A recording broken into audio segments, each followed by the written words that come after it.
think it's just, Okay. I think it's just, probably a default rule where it says under, probably just a company settings. Okay. Yeah, they'll say like. So it has like I think you may have. I'm not sure. I think if not, you can like post it on YouTube or at least because like I said, obviously I'm here today, so like one way or another, I'm hoping people stream stuff more so we can be like, okay, we're not gonna be there, but I can only yeah.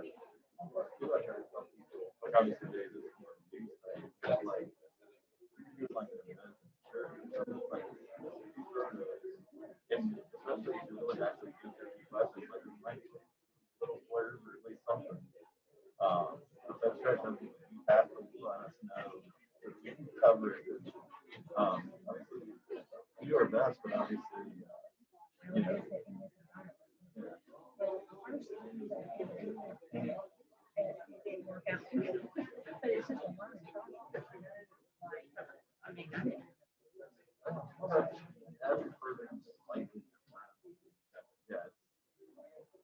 I'd say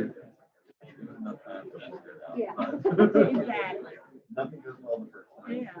And Thank it you. does, Yes, you're lucky. I mean, I'm seeing Yeah, I was just always like that because things good, especially for people. It's like a lot of people. I mean, hopefully we'll answer a lot of questions on our stories. It's just like it's useful, but I mean, I like I'm going forward. I was going to ask every government part of town, looks at everything, so that I mean, a lot of it is, but you know, the thing with the water grid and the fire department.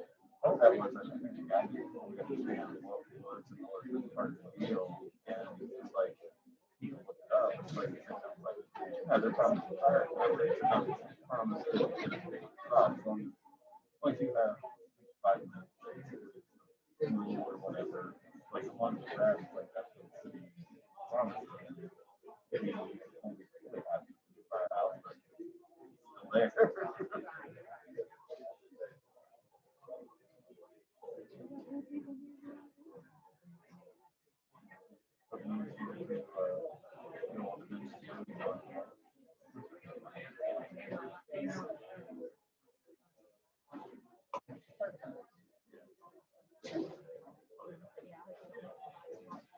Yeah.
Thank you all for coming today, and on behalf of my board members, and Jim, if you'll come up here, I'm not Chris, I'm gonna have all of them stand, so you all know. We have a 4-member board currently. If y'all will stand up so they can see you. Our chairman is Alan Carpenter. I have Matthew Benson, Chris Marty, and Jim Dawson. Thank you all for coming. We are doing a public demo today, but I want everybody to understand before we start this, we are not doing away with paper ballots in Iredell County. We will continue to use paper ballots. We will also continue to use our ES&S tabulator. What we are doing the demonstration on today is an upgrade of software that we are currently using. We are with Central ES&S is the company that makes this. We are demoing also a piece of equipment that serves as our ADA compliant. It is a marking device. That's all it does. It marks the ballot for anyone with disabilities. And that can range from being a senior, someone who's taken cancer treatment, someone who's blind, someone who has hearing impairment, any of that type of thing. It marks the ballot, then they take that ballot and they put it into the tabulator. So I just need everyone to be sure that they understand that we are not doing away with paper ballots in our county. Okay? Would you also share maybe currently the way that a person who is disabled has to do a ballot? It's not the most, it doesn't give them the most independence, the way that we have to do it now. The vast majority of people still doing everything the way they've always done. That's correct. As they have said, the majority of folks that come through a precinct or a one-stop site, they mark their own ballot and they put the ballot into the tabulator. Currently, we have an auto mark, and it's this piece of equipment right here. We purchased these in 2015. They're no longer making this equipment. Parts are hard to find, and we're starting to have some issues with that equipment. And due to federal law, we have to have this type of equipment at each precinct and one stop site. So that is why we're looking to replace the auto mark, and Chris is standing at that machine with the ES&S ExpressVote. They're along the back table. Again, we're going to demo this for you. I want to introduce the gentlemen that are here from Pimlet. Have Chris Andrews, who will be doing the demo. Frank Galizia. I have 3 standing in the back, and y'all will stand up so they can see you. Any of these guys can answer your questions after we finish the demo. We have Glenn and Chris and Chris. So we have 2 Chris's back there. We actually have 3 with us today. Yeah. So if you have a question, just call it Chris. Somebody will turn around. Okay. We're going to go ahead and get started. Is there anything else that I forgot? I'm going to thank our county commissioner, Dick Howe, Dave Pierce, our assistant county manager. I'm not sure if I'm missing somebody. But thank you for being here. Might indicate there would be an opportunity for public questions. I think Chris is going to explain all that, but we're going to start the demo. As he goes through, I'm sure he welcomes questions. So if you have anything, just raise your hand during the demo and he'll answer your questions. Once we complete the demo, we are going to start a test. You are certainly welcome to stay for that, but again, we are going to start our demo so that you can see what equipment we're talking about first. And I'm going to turn it over to Thank Chris. you, Becky. That was a great kind of table setting. Good morning, everybody. Thanks for coming out. It's great to see such interest in elections. Becky, if you would remind me, what year did we get Iredell County onto the S200? We started in 2013. 2013. So that was pretty early on. The equipment that we were utilizing before that was the M100. What we're talking about is just the precinct scanner. So that is when you fill out your optical scan ballot, you put it into a tabulator, and every voter puts their ballot into a tabulator, and that tabulator not only secures the ballot within the ballot box, but it actually records that onto a secure media, so that when all of the votes are collected within the tabulator, they then come to the. I'm sorry, I just want to interrupt. Can you all hear? Okay, is it Very hard to good. hear through the mask? I'm Yeah. sorry. It would be better without the mask. Do you mind? If you don't, talking without the if mask? you're Are okay, y'all then I'm okay okay. with that?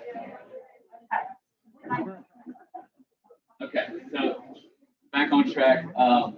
So that's what every scenario and every precinct in Iredell County was on an M100, and then early on within the process, Becky was one of the first handful of counties that actually transitioned over to the new technology, the ES200 in 2013, for the precinct scanner, so tabulator. So in every precinct in Iredell County, every voter that is not a disabled voter fills in their optical scan ballot. I'm sure you all have done this, and inserts it into the ES200. Since 2013, there's been a couple different iterations and changes in the landscape of North Carolina election technology. We've had a few changes in software, some updates, some upgrades, but most of all, the common denominator is still that the DS200 is now much more widely used in North Carolina counties. It's the most popular precinct scanner by far. There are some competitors in the mix now. Hart is one competitor. Clear Ballot is actually another competitor. Those are both certified competitors to our system. They didn't win very many counties. In fact, Hart has only 5 counties out of 100 counties in North Carolina, as a matter of fact. And Clear Ballot does not have the first, I don't believe. Right, Frank? Yeah, so just to show you that there's been an opportunity for competitive, there's been a competitive scenario in North Carolina. Dominion Voting Systems chose not to go through the certification process in North Carolina. They're focusing on elsewhere in the country. So that's just what it looks like.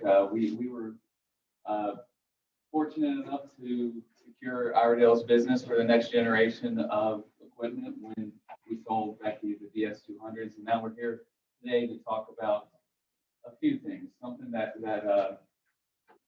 happens with the fees that Becky pays on an annual basis. There's a software licensing fee and there's a firmware licensing fee.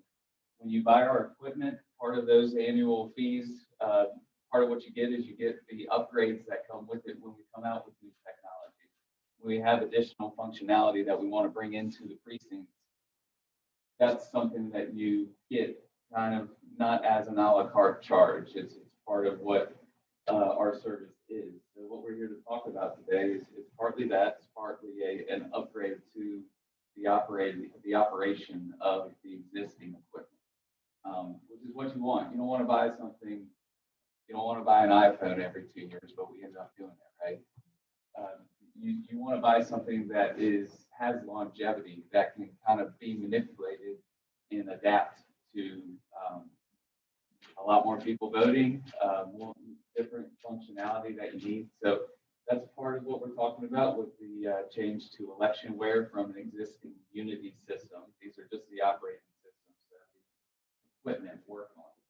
The other thing that we're talking about, Becky mentioned, is in every precinct in the country, but specifically North Carolina, you have to have an ADA certified vote casting device. So what that is every precinct has it. So that means the poll workers in every precinct have to carry out a machine that's specifically for a disabled voter in the chance that a disabled voter comes to that precinct. Now, I would say 80-85% of these machines don't get used on election day. Some don't, a lot don't get used even in an early voting situation. The ones that do, they usually, the poll workers or the chief poll worker, they know who that machine is for because they know the one person that's going to come and use it or 2 people that come and use it. It's necessary. It's absolutely, we don't want to disenfranchise anybody. So we have for almost 2 decades now, utilized the AutoMark as the disabled voting device for ADA certification. The AutoMark, I'm sorry if you can't all see it. It's really not easy to miss typically. It's this machine right here. What happens is the voter feeds in their ballot, a pre-printed ballot. So not like the tabulator where you fill in the ovals and then you put it in like a regular voter would. You're putting in an unvoted ballot into here. And then this has the tools that a disabled voter would need to make their selections within this machine. So sip and puff device, braille and touch keypads, audio capabilities. So this machine will read the ballot to a blind voter since they would not be able to read it themselves, and they can make their selections on a braille keypad. So and then once the selections are made, it prints those selections to the ballot. It does not keep that information on the machine at all. It spits the ballot back out, and then that voter is then has a marked ballot and then is able to do the same thing any other voter would be doing with their marked ballot, which would be to put it into the DS200. So that's just kind of the reason why there is an ADA device and what the function of that ADA device is. Now, what we're talking about today is the logistical implications of having something this big, this heavy, that's transported in a very coffin-esque suitcase. And among all the other things that the poll workers have to deal with or the transportation services have to deal with, this is something that for the use that it gets, it garners a lot of attention and muscle strain or whatever it takes. Yes, ma'am. Yes, ma'am. Every precinct and every. Thanksgiving, that's really a great example for kids. Thanks for asking that question. Feel free to interrupt me. We'll have questions at the end or whatever, but just so that neither of us would questions as they come to you. So this is the existing scenario. What we're talking about today is switching it to a new version of technology that has the same does some of these better, and is just the footprint is just much smaller. So what we're talking about today is the newest version of our ADA certified ballot marking machine is the ExpressVote. So the ExpressVote has a touch screen. Here's where you hook up the audio, the sip and puff device for somebody who's not able to make the selections with their hands. The braille touchpad. There's also some magnification properties here. There's a contrast for somebody who has visual difficulties to really increase that contrast to see the differences. And instead of a full face ballot that is pre-printed, what the ExpressVote uses is a ballot card that is not pre-printed. So it is inserted into here, and then the election is loaded already, just like it is in the AutoMark, but it's loaded and it's ready to go for you to make your selection. So the vast difference, of course, is the footprint size. The case is less a coffin, almost closer to a lunchbox, maybe a series of lunchboxes, but it's just much easier to bring out. It's something that the poll worker could put in their car. It's something that you guys use the transportation service for the DS200s? Currently our facility service They do. in the county. Right. And so they have to take the DS200s and the AutoMarks in the same trucks? Yes. Yes. So just imagine how many of these you could fit compared to how many of the ExpressVote you could fit.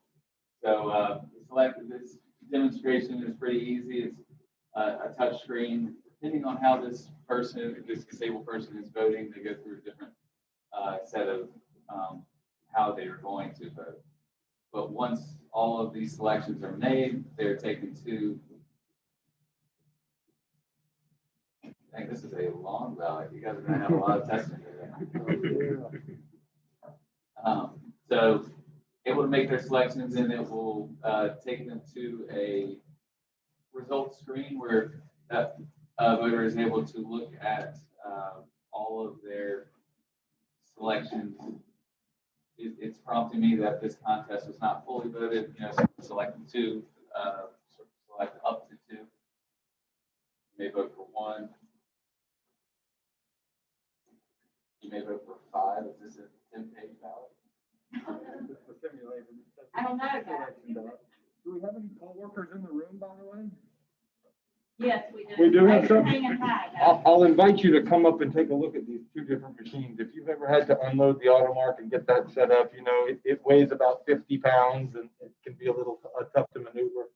The ExpressVote is just newer technology. It's improved. We can do more with the screen. We can put more contests on the screen, that kind of thing. And it's also just a much lighter, easier to carry device. Obviously, it makes us compliant with the Americans with Disabilities Act. So this machine will assist, like Chris said, anybody who's got a disability. They've got macular degeneration. It has a high contrast function. If they have, just a sight impairment, it can do larger fonts. It can do just an audio ballot if they're completely visually impaired. The old one will do that. We're talking mainly a lot about portability, but there is also some functionality changes with what we can put on the screen and how we can format things on the screen that are improved As well as not having to have a pre-printed ballot for that specific machine. This is ballot card stock that's blank, so it can be carried over to the next election. Becky doesn't have to order a whole new set of pre-printed ballots each election. It's just this blank ballot stock. So it comes. And the fact that they're not making any more of these Automark. Correct. So the Automark, even though it looks like it's a young chicken, we are actually not. We are still going to maintain support for the Automark. We always support machines that are in usage with our counties, especially in North Carolina. But in terms of parts, batteries, just the overall lifespan, they're getting long in the tooth. We've had those since 2006. Yes, that's quite a while. So this ballot card will actually go on top of this. So it goes in the same machine, same voter experience. It just, instead of going under the tray, it goes over the tray.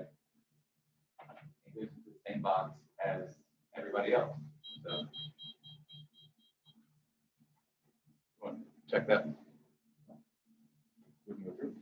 Into the DS200. I'm not sure if this one's set up to go into that. Probably not. Yeah. But just take a step back. I'd just like to tell you a little bit about Print-Elect compared to ES&S. The dynamic is kind of something that we need to clear up sometimes, especially outside of the elections industry. So Print-Elect is the company that I work for. Apparently all we employ is Chris's and one Glenn and one Craig.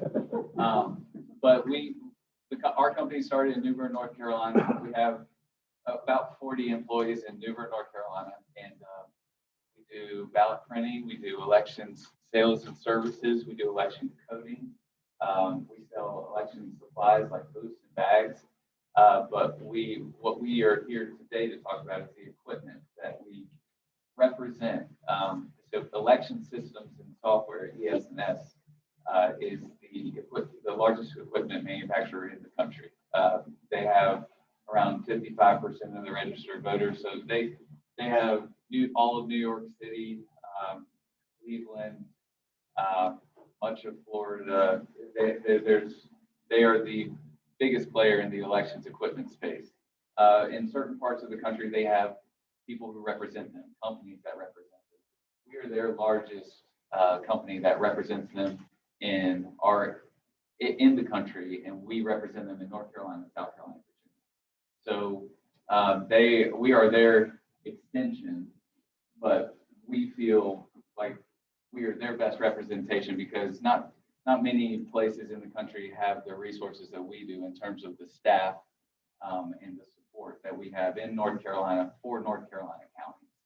So we'd like to say that it's been a big, North Carolina elections have been a big benefactor for having us as a resource, but also having the Becky and her staff. And North Carolina runs great elections, and I think our partnership with the North Carolina County Elections Departments has a lot to do with that. ES&S also just makes the most tried and true equipment. So ES&S is a national company. Print-Elect is homegrown North Carolina employees, staff, all of our employees except for 3 people in Virginia are North Carolina employees. So just to give you a lay of the land in terms of who is Print-Elect compared to ES&S. Print-Elect has actually been in business since 1902. So my great-great-grandfather was printing election ballots in 1902 out of Newbern, North Carolina. So. If you would say it again, let's just be honest. In this part of the world, we're not big fans of Dominion, right? Can I jump in? Yeah, okay. So you guys in no way have anything to do with Dominion. No. As a matter of fact, Dominion's your competitor. Absolutely. So you wouldn't even want Dominion anywhere in the building. Well, rephrase the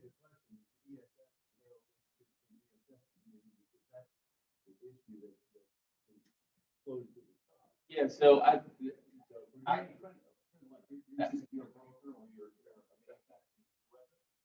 that's right. Correct, but I can't speak on that's a very strange question because the only relationship that, no, I'm just saying it fell on my ears the first time I heard that strangely because the relationship between election systems and software and Dominion is one of competition. That's the only relationship they've ever had. Well, I would expect when you share some of the software, some of the origination software that dated back and forth. So I can't speak to. From my perspective, it still needs to be a bit more investigation. I think the question is genuine. Trying to print away because the question's not what you represent. It's the relationship between Dominion and ES&S.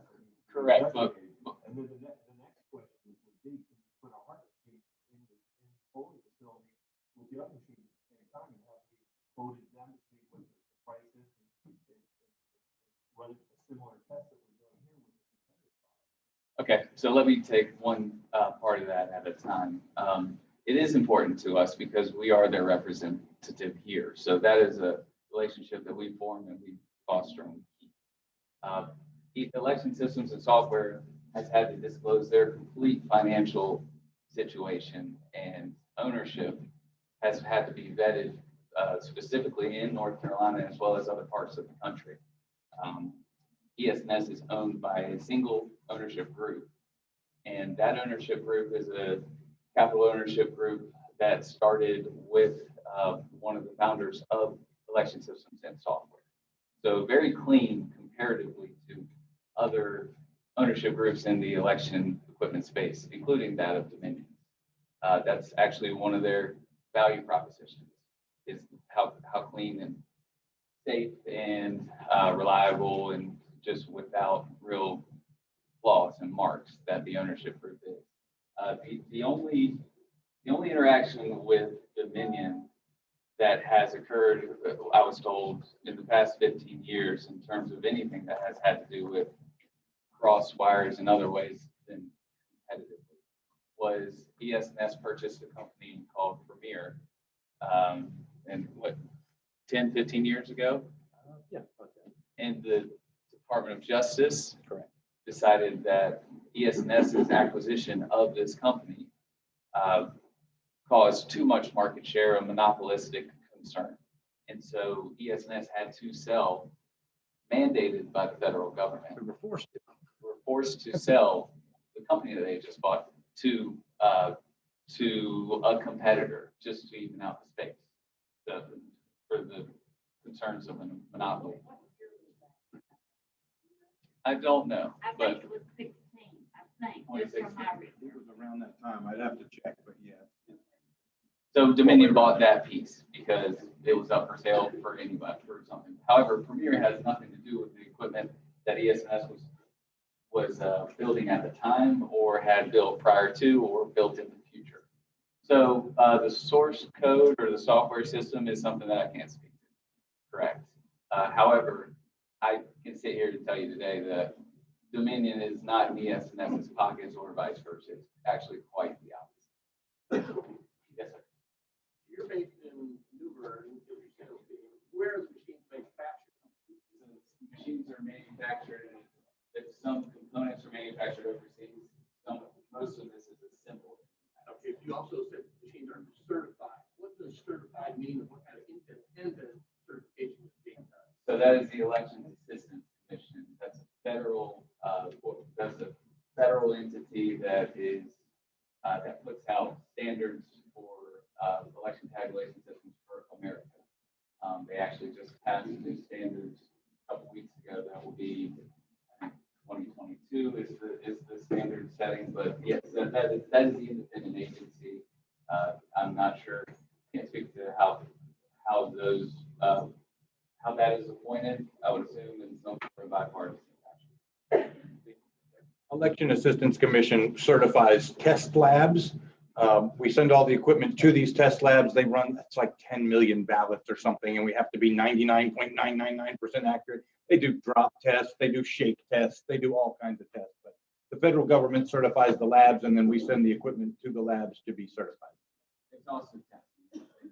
These fiscal test labs do research for all different sorts of market sectors, but the EAC trusts two of them to do the testing for elections.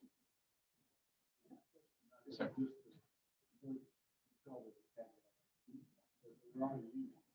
Yes. And you say the part of your service is automatic software upgrade, that sort of thing.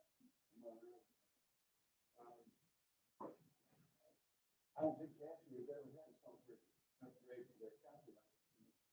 This machine, all it does is read the ballot and count it. What kind of software upgrade are you talking about? So the calculator analogy, I guess, I'm trying to put it in terms of that. What we're talking about, the additional functionality would be reporting in terms of write-in reports. For instance, this new a new firmware upgrade for this would allow the write-in signatures or the write-in votes to have snippets printed out on this results page. So additional functionality that makes our poll workers' lives easier. Not so much an additional arithmetic calculation, but something that through usage for 5 or 6 or 7 years, ES&S has gotten enough feedback across the country to say that, okay, this is something that would help Becky and her team if something like this were to arise.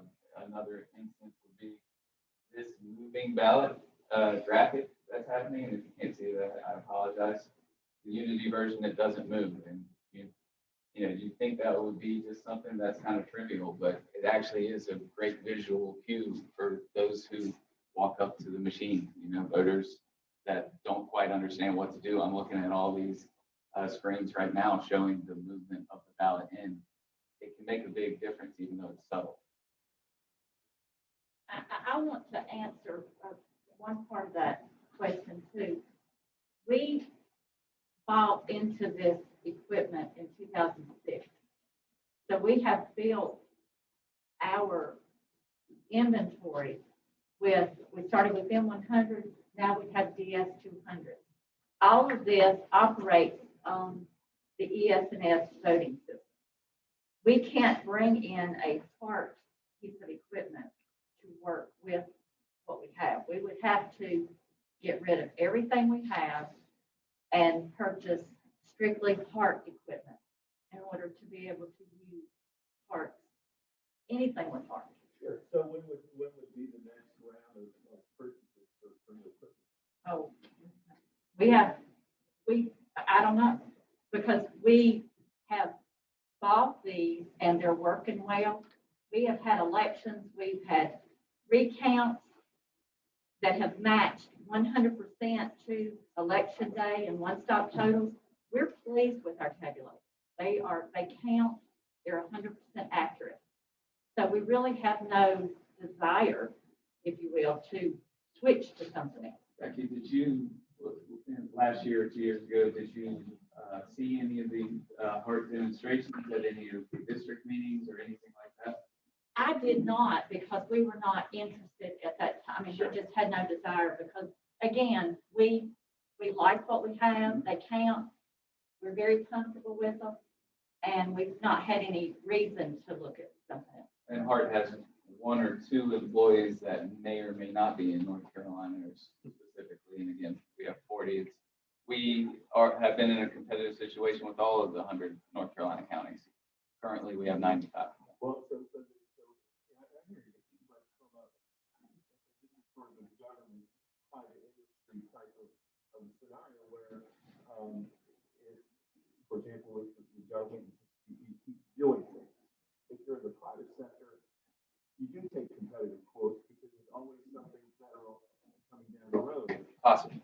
Possibly, right? So I can tell you, as someone who's a part owner, manufacturing facility here locally, our CEO bought into a software program 20 years ago. We should have changed it 10 years ago. We never did. It's been problematic. Everybody hates it. To this day, we talk to, geez, I wish I would have changed or I'd looked at something new.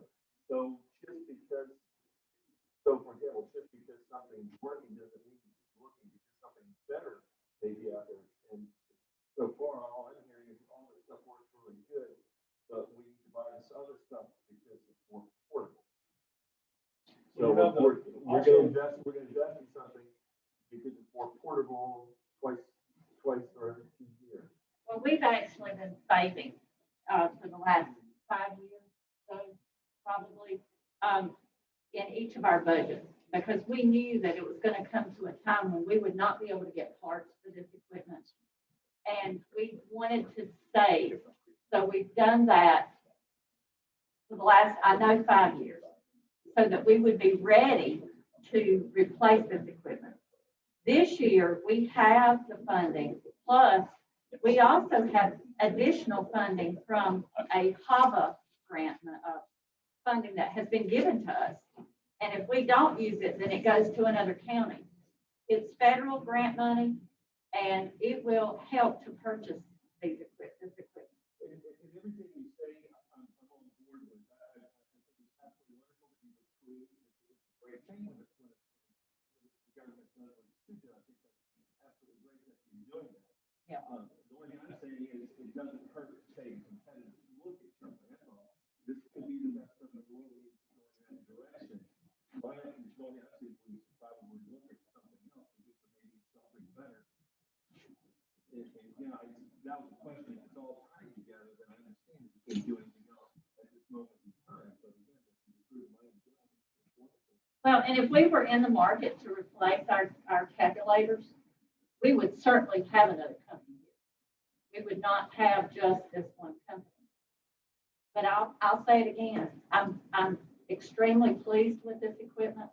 It works well, guys, and we have not had any issues in Iredell County with our election. Yes.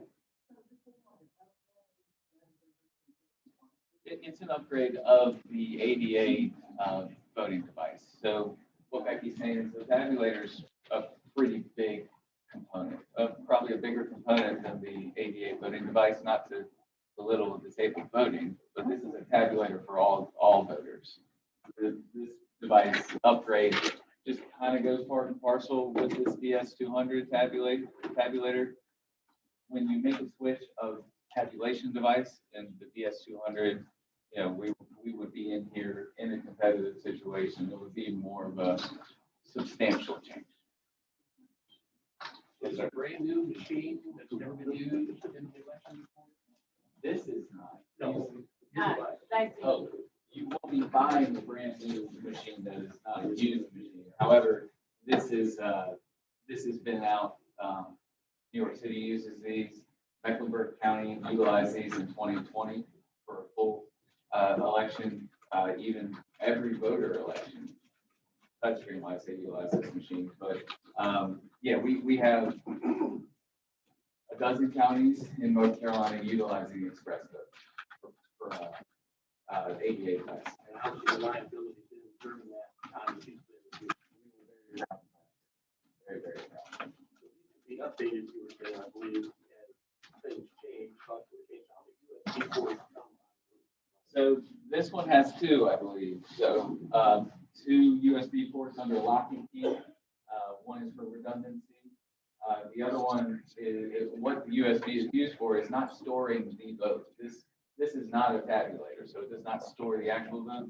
What it is using the USB for is to put the election into the machine. So somehow this machine needs to know when a card's inserted, this is the ballot for this precinct. That's what this USB is for. It does not record the voters' selections. The only recording of the voter selections is on the ballot card that gets given back to the voter and then placed into the tabulator. That's where, in this tabulator is where the selections are. So did you guys write the software? We did not. We did. Election systems and software. And their source code has had to be given to the EAC as well as North Carolina. The software source code is in, Iron Mountain. The term's escaping me, but it has to be put in escrow. That's it, Frank. I knew we brought one person not named Chris for a reason. It's in escrow. So that's part of being certified as an elections systems vendor in North Carolina. You have to put the source code of your software in escrow. Yes, ma'am.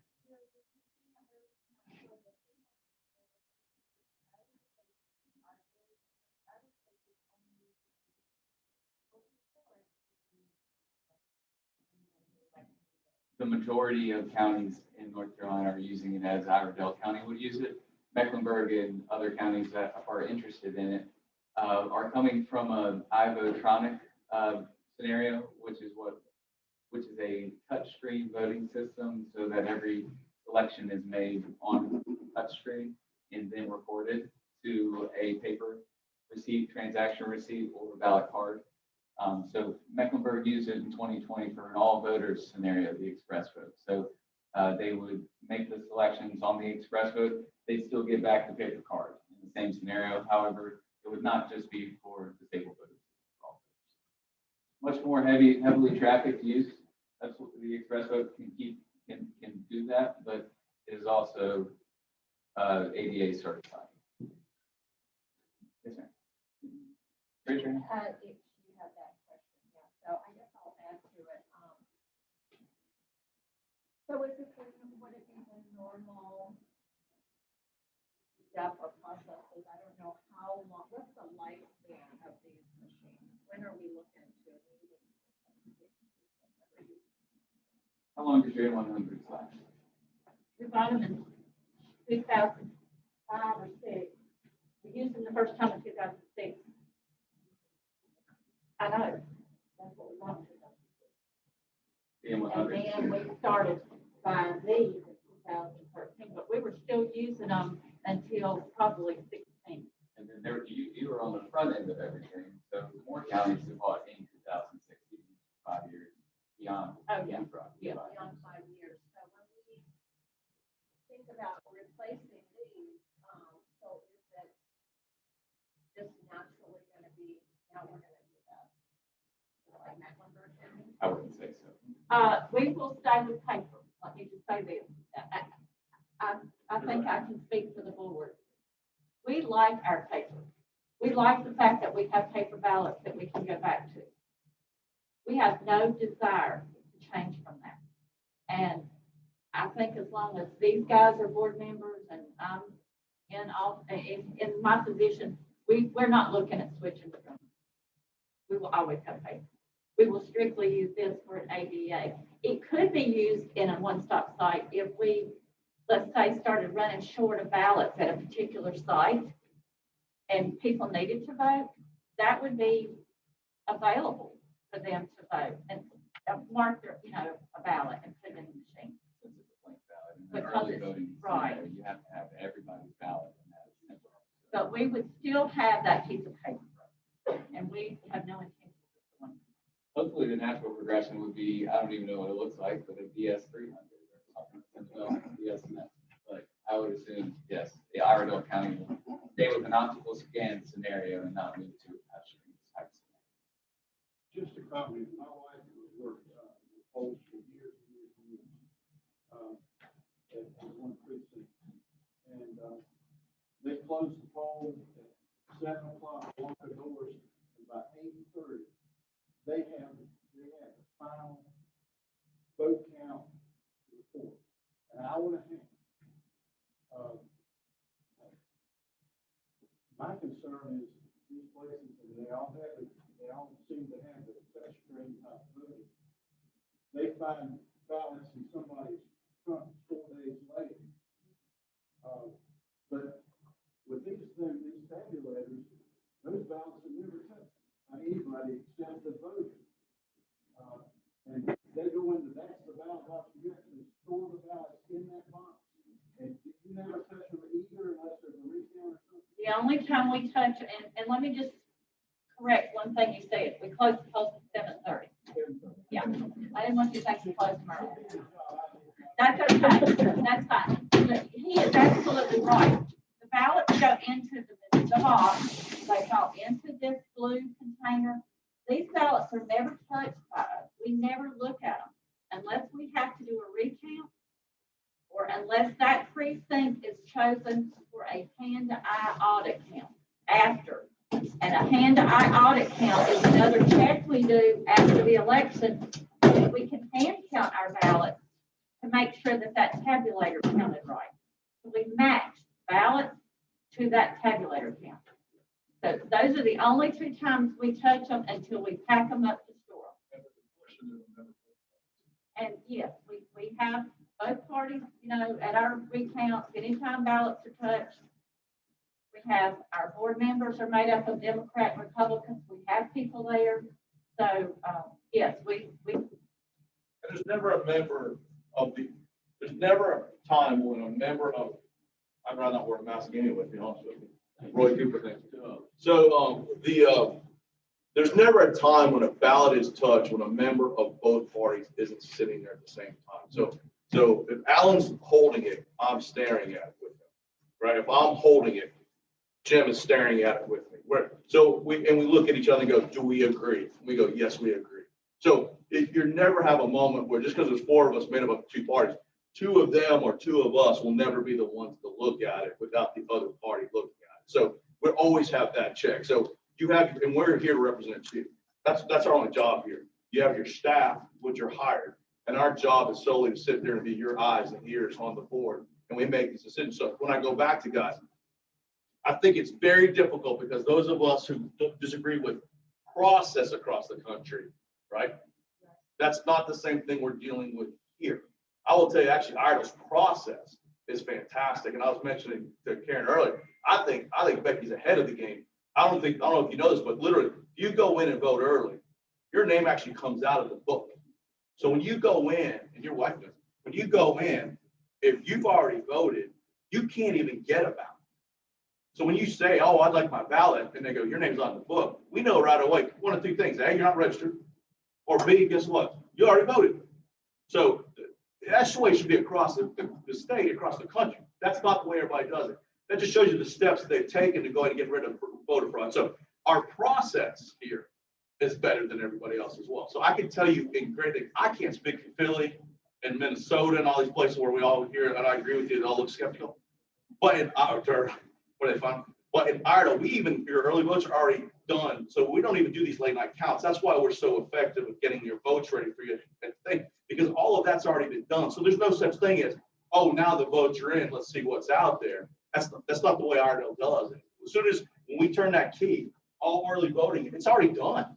So the only votes that are yet to come in are the ones that are coming in from the polls. See what I'm saying? So all those processes make it so you can have great faith in the fact that Iredell has done it right. So I just want to make sure we keep those 2 things separately, right? That our process is fantastic.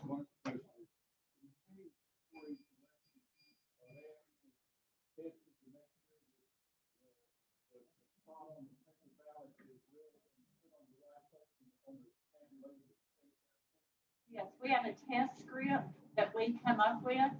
We hand mark ballots to match that test script. Then we run ballots through every machine that we use for every election. And the ballots are checked, plus the machines get checked at the same time. Once they get checked, they're locked up and nothing else goes through those machines. So yes, sir, we sure do.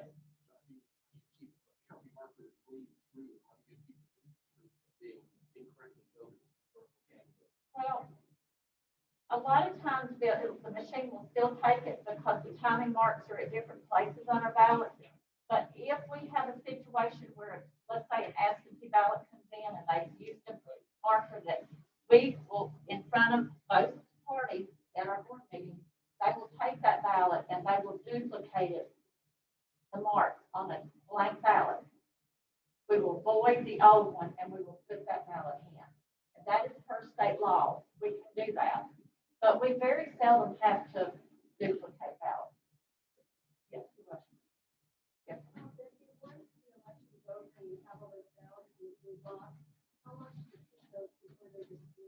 It depends on the election. For this past election, 22 months. They're stored. Yeah. You said your retail were accurate. We are 100%. I mean, we very seldom have any differences. And if we do, it's where a ballot may have a stray mark and we can identify, but we can match our ballot 99 to 100% of the time with that tabulation.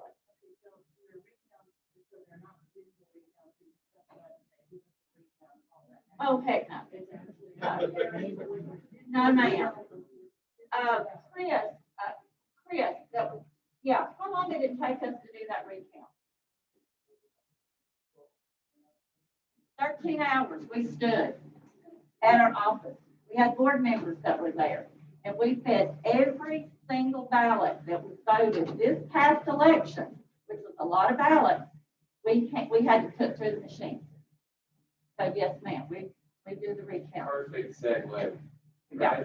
Oh, yes, this is perfect. Yeah. So that's a setup. Thank you for your question. So in order to cut down on that 12 or 13 hours, Becky just asked me to show the high-speed tabulator. So this is not something that's in the precinct like the DS200. This is something that stays in Becky's office, and this is utilized for recounts. As we saw in 2020, heavy amounts of absentees that come into the office, and then all of a sudden they come in, and then it's time to read those, and there's a whole big batch of them, right? So we have two options for high-speed tabulators. We have the DS850, which will probably come out to here. We have the DS450. The DS850 is for much larger counties. DS450 is still going to have a significant influence on what time everybody gets their results and what time everybody goes home, right?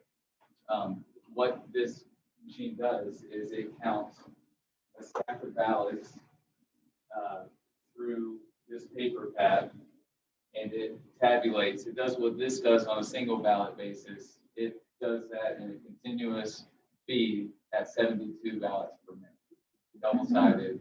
Either way, any orientation. It also takes folded ballots really well, which is important when you're getting in these absentee ballots from the mail, which can be folded in any way, shape, or form, or have whatever's on them.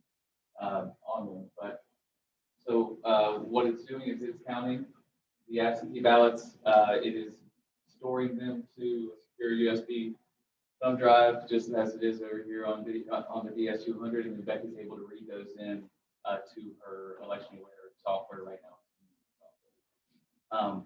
On a recount, in a recount scenario, this technology has been used across the country for high-speed recounts, and they've had a lot of ballots put through them in the past 10 years. We actually did one in Fairfax a couple of years ago that was a beast of a recount and came out to 100% accurate. So these things have been tried and tested and proven.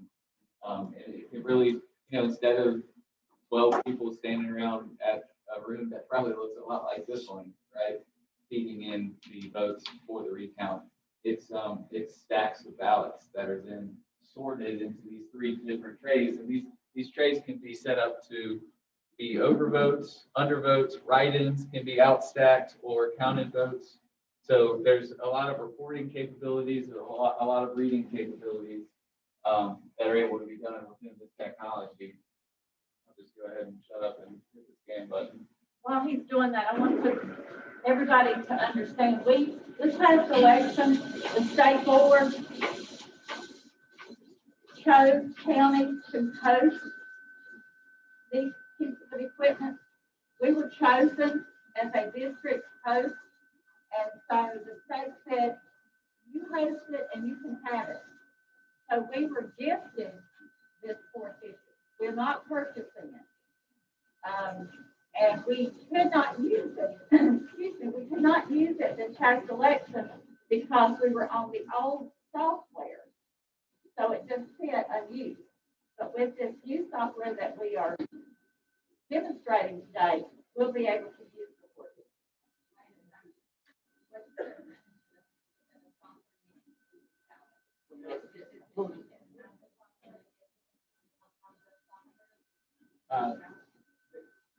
The software that Becky is on right now, Unity, that Iredell County is on right now, is a generation behind new equipment, newest equipment. They are able to be used with the ES200s, the central tabulation of the precincts. It's important to have those span a couple different software life cycles. It has to do with the certification process that we discussed earlier. When we send the voting system to the test lab, we send the entire voting system, the software, the ADA device, the high-speed scanner, the precinct scanner. The version that currently is in use in Iredell County was not certified for use with the high-speed scanner, with the ES450. The upgrade that we're looking at today will include the 450. It was certified at the federal test lab to be used with that device. What a mean trick. They gave me the toys and the toys. It hurt, let me tell you.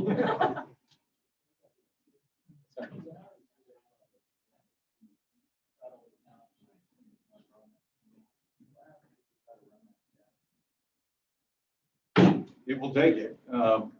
It will take those ballots again.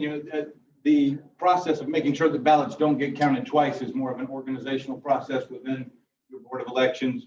Typically that's done where you would have a stack of ballots. You would have multiple people watching them be scanned. You would, take them out of the output tray, put them in a box. It's just a matter of keeping things organized while you're running. Every time you put a stack on here, you have to select what election, where they're coming from. You have to kind of prompt it to say what you're actually putting on there. So for you to do it again. From a technical aspect, we don't want to do anything to the ballot that would prevent it being read again, because you may have multiple recounts. You may have a situation where you need to read that ballot more than one time. There is technology out there that can put stamps. We do have technology that would allow you to maybe prohibit a ballot from being read twice, but typically our customers don't want that, because if you have a second recount, you don't want to have to do that by hand, because now you've done something to the ballot that prevents it from being read again.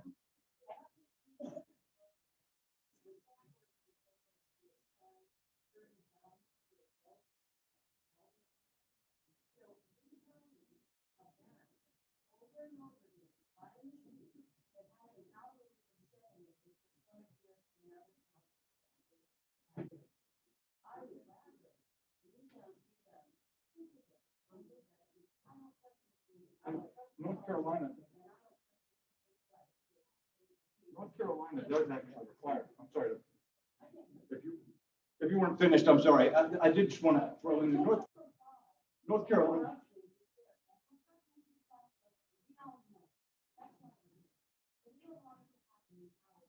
North Carolina has for many years required, after each election, the state board of election chooses 2 or 3 precincts that are hand counted, hand-eye by your staff, your board of election staff and your board. They are hand-eye counted, and then they are compared to the reports that come out of the software that come off of the tabulator. And you tell me, Becky, I don't think we've ever seen any variation there.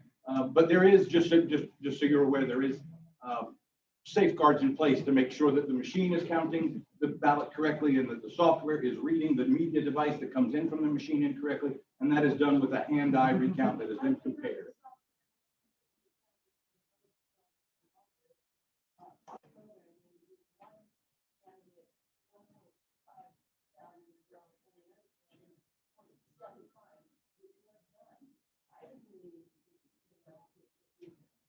And again, that's part of the certification process. You know, when we go to the They federal were test. certainly certified as well.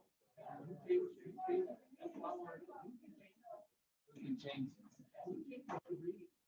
changes the reading. Yeah, I don't know that I'm sort of suited to answer that sort of broad question. Nobody changes the readings. No, so I'm actually the director of coding for Printellect. I'm the one who programs all of these elections that go out there. What I think you're talking about is functionality that's built into certain versions of the software. You know, when we have things like unions, a trade union or something might have a situation where some of their members get a weighted vote. They get 1.25, you know, assigned to their ballot, where somebody else only gets 1 assigned to their ballot. Those versions of the software aren't what is certified for use, you know, here in North Carolina or really anywhere. You know, there are versions of the software where that kind of capability does exist. That's not what we're talking about here today. These versions have been certified by the federal government and do not have that functionality. There's no.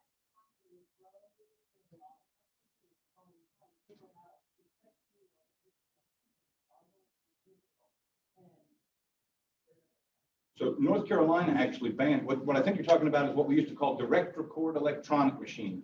You may have heard them referred to as the Ivatronic as well. That was a touchscreen machine that did not use a paper ballot. The votes just got recorded on the internal memory of the machine. North Carolina, 4 or 5 years ago, actually decertified all direct record electronic equipment. There is nowhere in North Carolina right now where votes are being recorded just to a memory device. Everything now uses a paper ballot, which gives you, you know, which has the advantage of, it gives you that audit capability. You can go back and look at these paper ballots that were marked by the voters and compare them to the software and the hardware reports. So North Carolina, I think somebody said earlier, you know, I used to follow it a little more closely. I think we consistently are in the top 5 for, you know, best elections administration in the country. The paper ballot and getting rid of the DREs, you know, is a great thing because it gives you that post-election audit capability where you can actually physically look at the ballot. It's not just something that exists somewhere in some memory. You can actually look at the ballot and compare it to everything and audit the election that way and make sure everything was recorded the way it was supposed to be and counted the way it was supposed to be. And I want to say this too. When we do a recount, the first check we do is from election day or from early voting, and we do that hand-to-eye count that I told you about. That's our first check. If we have to do a recount, as he said, the process for us to be organized and only have one precinct in front of that machine when we're feeding through is essential for us to make sure that we are getting an accurate recount.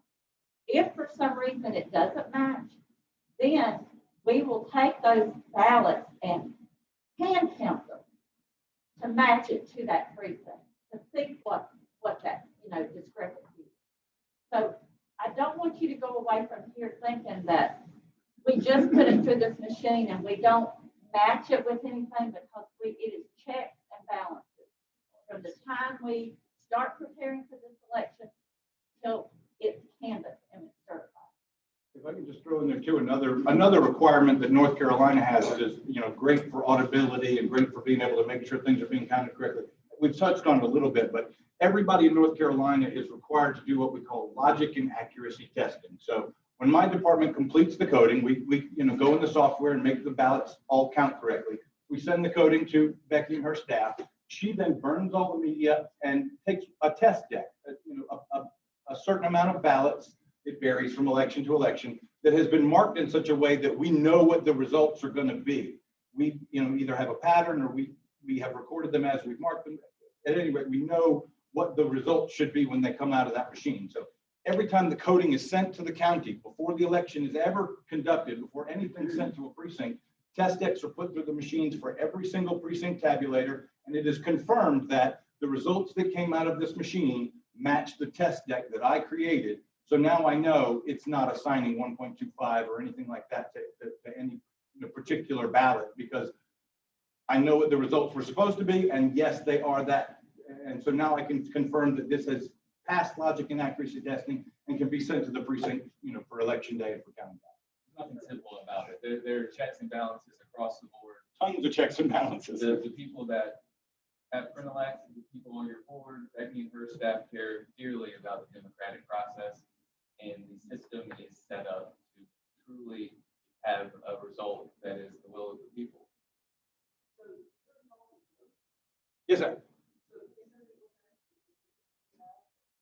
Security clearance? We pass background checks and everything when we're hired. I'm not a government employee. There's a full certification process both for our technicians and for our coding. That's not through Printelect, that's through election systems and software. We're not government employees, we're private employees, we're cleared by the company. Yes. Well, the governmental arm of the Democratic. You know, it's funny, there was a hearing a couple of years ago where ES&S's president of the company actually went and testified in front of Congress. And it was a kind of a difficult hearing to watch. There were a lot of times during that hearing, I felt like I wanted to say, you know, you're asking us if we're complying with regulations and laws that you haven't created yet. If the federal government passed a law that said I had to go in front of some kind of certification process and get some kind of government security clearance, we would absolutely do that, and I feel confident I would pass. That's not required at this point. ES&S Well, and there are Printelect checks is and balances.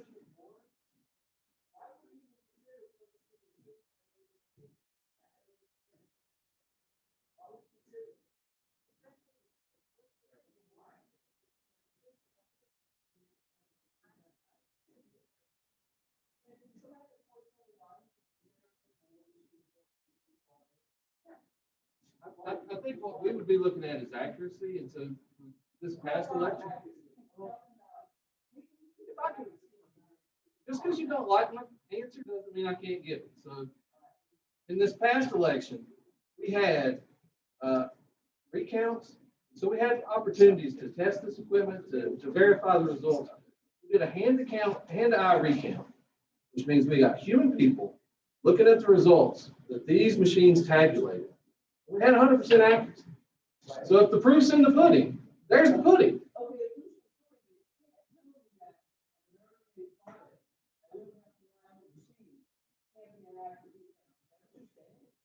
I'm not saying that at all. What company would you suggest, Justice? You have the name we can look into? You have the name of one we can look into?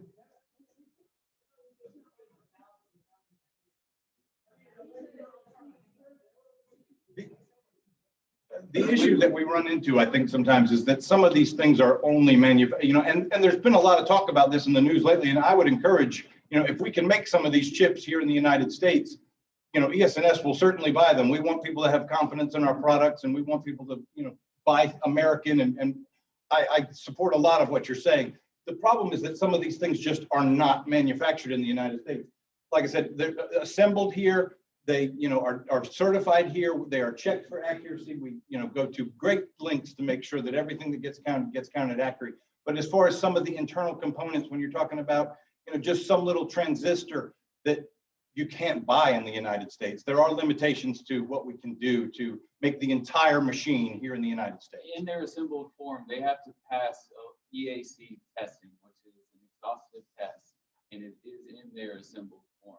So it's, that is the arm of the government that we deal with. The other arm of the government that we deal with is the county elections departments, and that's why we are not spokespeople for the government on the democratic process. We're a private company. It's a supply chain issue. We aren't set up to manufacture chips and electronic voting equipment. Sir, I think you got a great business opportunity, man. Yeah, if you want to make a chip manufacturer, if you want to start making chips and transistors, let us know, please. How could you be sure of that? Have you researched that? Definitely, maybe so. Who knows? Okay, just to. Well, everybody's sensitive based on what we just went through the whole voting process. I think sort of summarize it, concern, put it all together is, are we allowing the notion that cable intent via the software? That everybody has software concerns, we've all heard how much we need to make by being online. Some of the stuff that even for the same reason that we're not allowing 5G from China to come over. in that there can be backdoors or hidden things that are put into the software when you go back to having it domestically made, which obviously we've done here as well. So that, I think is the concern, is with the newer software that we're looking to introduce, are we opening up a back door for the opportunity, even though they're tested, verified, everything's beautiful, at the federal level, 60 days or 6 months before the election, by the time the election happens, and somebody that knows what they're doing via the internet or whatever means can alter the whole system via software, whereas it's just a pure paper ballot. So originally we were talking about the portability of the ADA stuff, and now, well, besides the portability of the ADA stuff, we really do the software upgrade, and then everybody remembers on the whole, the Dominion thing, 24 hours before the election, we have a software update called machine. So you have all this stuff in the back of people's minds. So you gotta be careful and not take it lightly. I understand that. That's the concern. That's the concern, for Is sure. the nose of the camel and the test being the software. Sure, I understand the sensitivity. There's also a sensitivity on our part, as well as Becky and her team and her board's part, because we are sensitive, because we've come under pressure when we know what we do and how well we run elections, how well this equipment works. We know the checks and balances systems much better than, we are experts within our given fields. So we are also sensitive and bristle, but we are here to, have discussions, and this is a great discussion to have. But from our end, we have the confidence in the equipment, in the procedures, and in the elections results, and in our track record. So I think that it's a healthy conversation to have. I think we should probably put a button on it so we can get back into her testing. That's going to be another exhaustive test, buzzword of the day. So, And as support, we're gonna get to you. I also don't want you to forget that we do post-election checks as well. It's not just pre, and we're still doing post after the election to be sure it's counted. So I need you all to understand that we do take that paper and we verify it to be sure that that tape that came out of that machine counted the ballots like we're hand counting.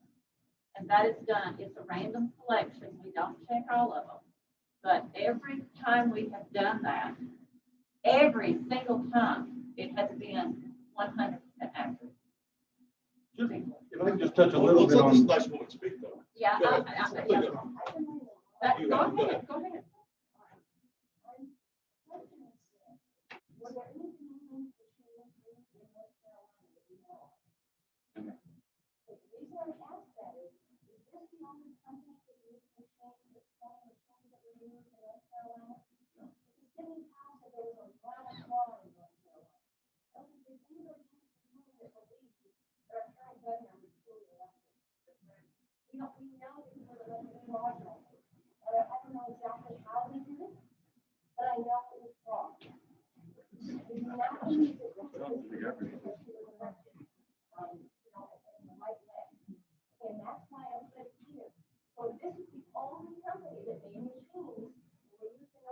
that's not the case.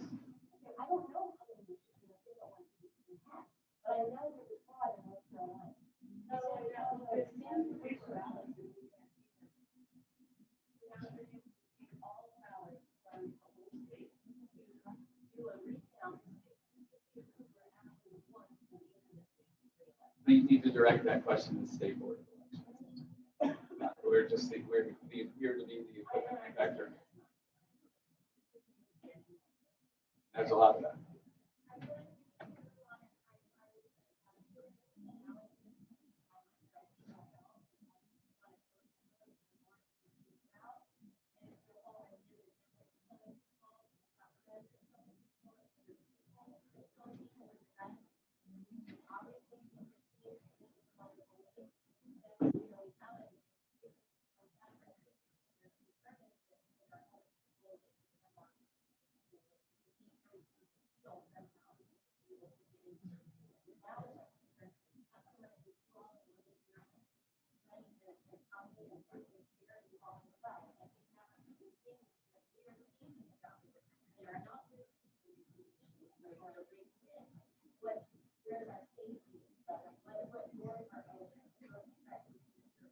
Could I just, hopefully we'll wrap this up, and I appreciate what you said. If y'all, there's no way to get past some of this stuff. I mean, we have our feelings, as we know. The only thing I can tell you is, whether we talk about Kennedy and Nixon, right? We didn't have machines back then, and Kennedy stole the election. Why? Because human beings were involved in cheating, right? Let's be honest. So human beings aren't the answer either. The machines, obviously, if they had no paper trail, would leave a lot of doubt, right? So the best we can do by you is to have both, right? And so all the way from the fact that even when you send an absentee ballot, and we keep that envelope the whole time. So we know exactly how it came in, and we can go back and check all the way down to the signature. Right? So what we try to do is keep the paper trail as a backup and the electronic. So basically, our goal was to be able to say to you, we've seen it from the time it left your hands, right? And we can trace it. Now, I can't ever promise you in our country, there's not people who are, obviously that's not true. I'm just telling you, Iredell County, which is what I can speak for, we keep that all the way through. So that if you came up and said, Chris, I'm really worried about absentee ballots, I could say, look, we'll even show you how we got it, who signed the thing, and who their witnesses were. We got that all the way through the process. So our goal is that we can, without a doubt, tell you that to the best of our ability, we can tell you the ballot went to where it was supposed to and came back to where it was supposed to, and we can show you that paper trail. So that's our best way to check it. I encourage you, like I said, we should watch this process. This is what makes democracy better. I can speak only on behalf of Iredell District. Our goal is to be able to show you exactly how that ballot never gets to not have a check and balance put with it. And we'd be happy to show it to you anytime you want. Come in anytime, we'll show it to you. Happy to. Hello, excuse me. Hello. Hi, is it possible to ask a question as well? Hi. Is it possible to ask a question remotely? You should be able to ask a question. Maybe somebody will get over here so they can respond.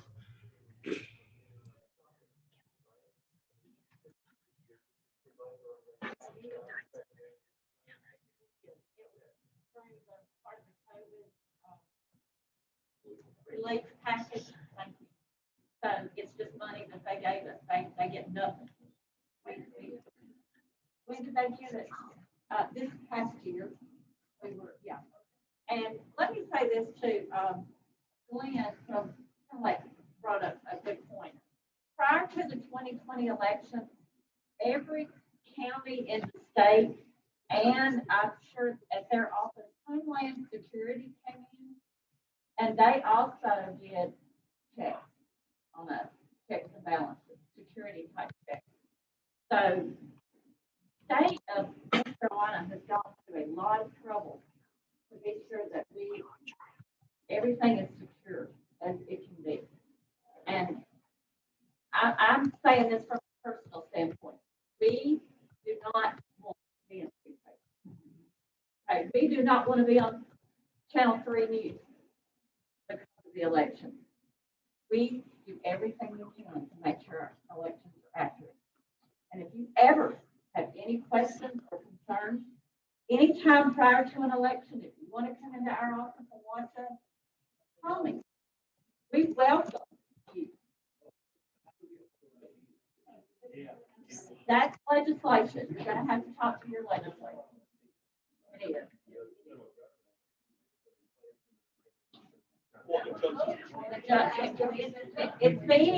It's held up in court.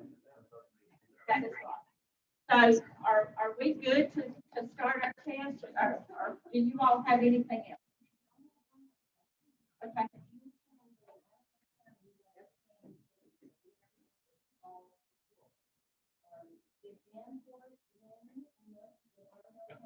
Yes. You did. Well, again, everything that we looked at and we hand counted matched our machine. So guys, voters do crazy things, but it is your ballot when you go in to vote, and it is your choices to make. So all I can tell you is our ballots are matching our machine. No, and I would not do that. That's up to their county.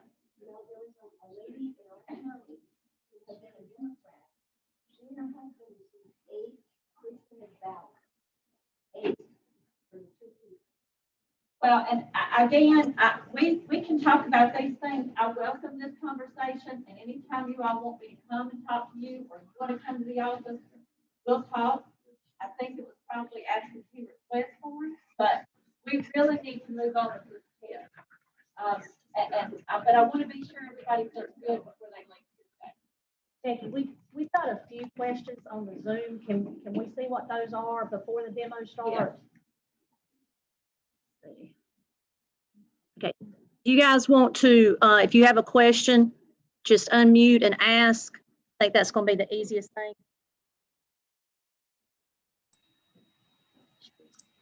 Okay, yeah, can I go ahead and ask the question? Yes. Okay, so for the certification and purchase of the machines for North Carolina, the state board put out a numbered memo, 2019-04, and it requires that each county demo 2 types of systems. I know that the AutoMark is such a great system and so many people love it, and that's the ES&S one that you guys are replacing for Iredell County. And I know they've brought the ExpressVote. So I have a couple questions. One is, what other system will Iredell County be doing a demo for and testing before they send their recommendation in? And then my other question is, since this equipment is for the disability community, was anyone from the disability community invited to come today to check out this equipment? I know that the blind community and other disability communities have really, they really love the AutoMark. I understand that it's aging out. And so I'm not sure if ES&S is planning on doing a next generation AutoMark, which would be really fantastic. I think a lot of people would be all for that. And then my other concern is that in Pennsylvania and some other states, the disability community has raised some concerns that their ballot looks different than hand-marked paper ballots, since it's a different size and it looks different. And so their concern in other states was that if they were one of only a few people who use that ExpressVote at the location that they were voting, that it would kind of, their vote then wouldn't be secret, because they might be the only one voting on that ExpressVote, whereas everyone else is voting on a hand-marked paper ballot, or on a system where, like the AutoMark, that takes a hand-marked paper ballot. And some of those states have been forced to, for everyone in the county, to end up using that ExpressVote rather than continuing with the hand-marked paper ballots that I know Iredell says that they really enjoy. So those are my questions. You'll have to repeat the first question for Becky. Okay, I'm sorry. Yeah, so my first question is, which other system Systems. yeah, is going to be demoed? She asked about us seeing 2 systems today. The board is, by per 2019-04 state memorandum, they are to witness 2 systems. What we have today is the AutoMark system, which is on an old, or the current voting system that we have, and the new voting system that we are looking to purchase. So that are the 2, those are the 2 that we are looking at. And because I decided to do that, is we do not have funding to revamp all of our voting equipment, nor really do we have a desire to do so. So in order to be able to build on what we have, we're wanting to replace the AutoMark strictly because it's an old system, and parts, we've already been through all that. That's why we chose to look at the existing current voting system compared to the new, what we would like to purchase. So that's the answer to that question. We did take a call from someone that was representing the disabilities. I don't remember the lady's name, and we did extend the invitation and ask her to relay that. We put the public notice on our website, social media. So we've tried to reach out to let the public know. That's how we actually advertise this. Okay.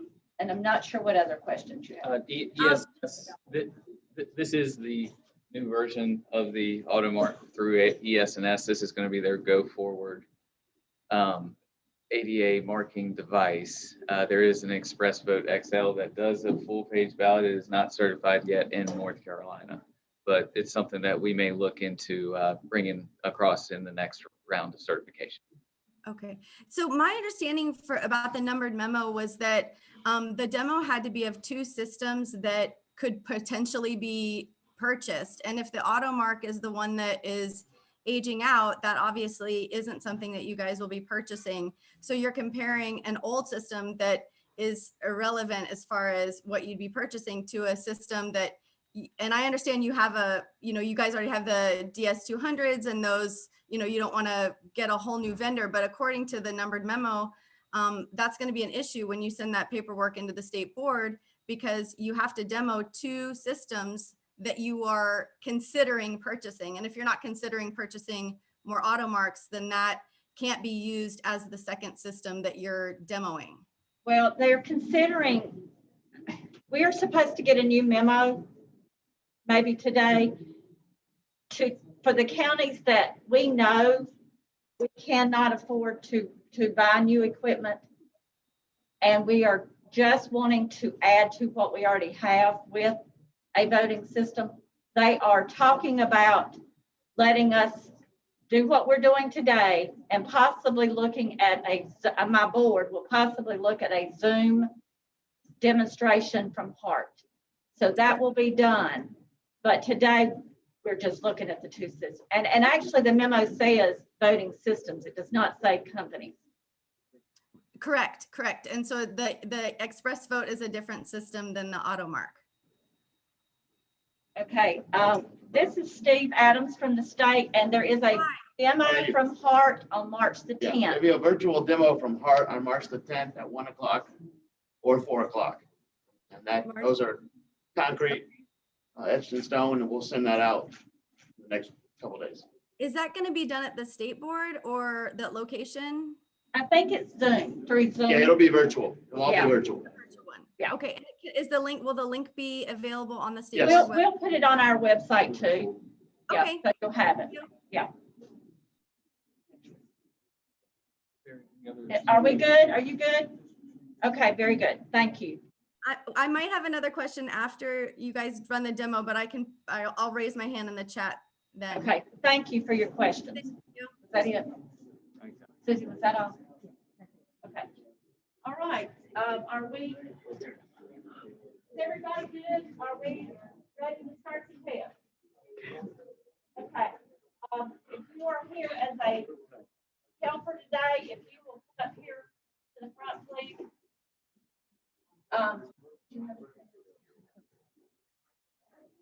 Thank you all for being here, and if you will put your mask on and walk around and watch the test, you're certainly welcome to do so.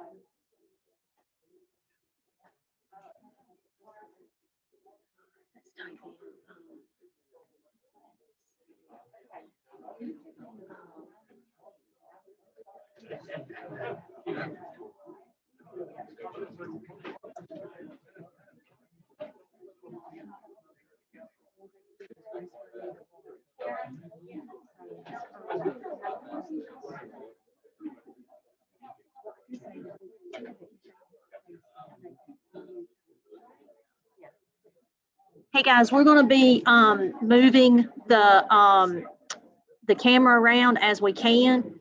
If you have a question, because we are part of the testing, so if you have a question, just unmute yourself and we're going to be watching for any of the questions you may have, okay? All right. Thank you.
So you start putting them in and just keep going.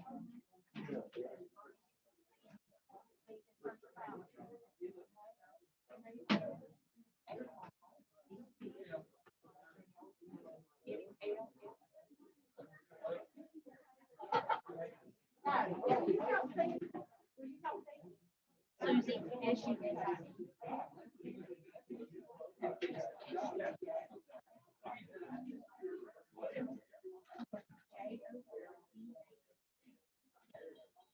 Make sure I get all that.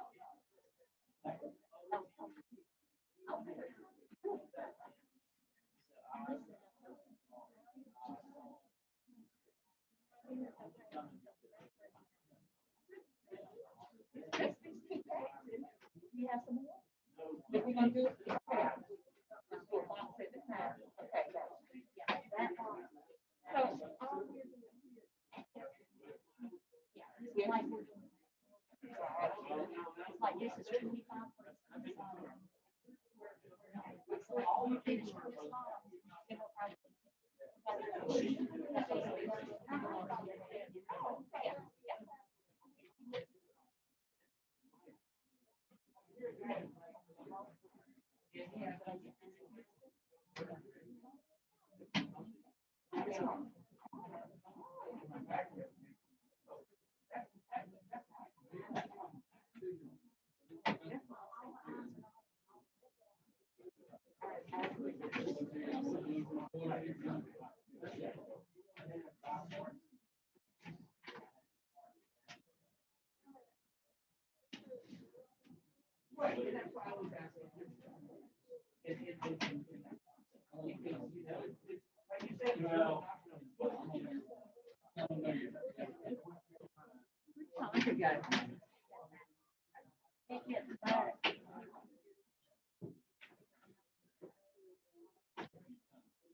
Y'all just raise your hand or holler at us.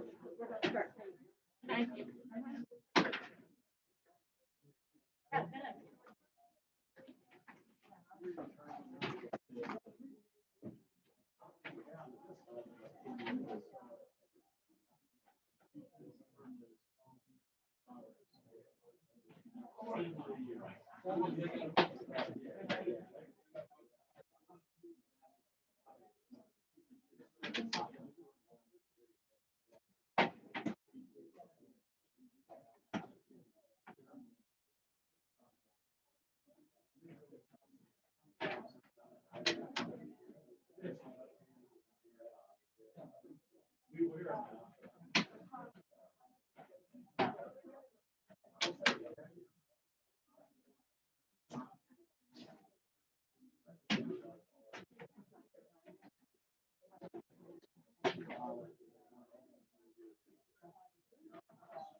That happens in my head. So yeah, someone gets tree-related text from me.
Excuse me.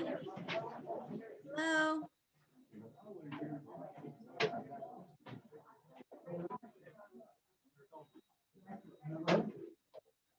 Hello.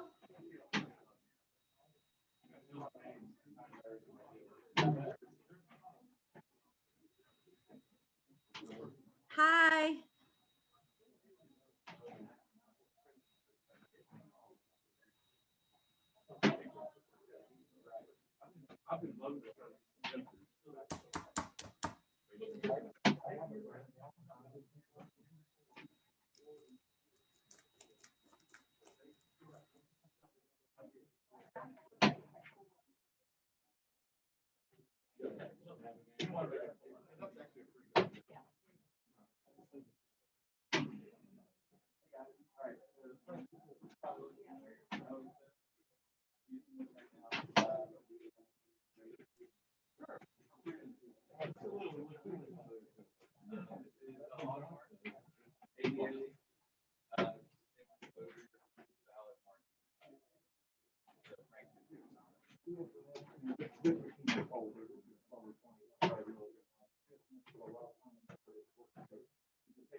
Every polling place in America has a device similar to this, is not this device.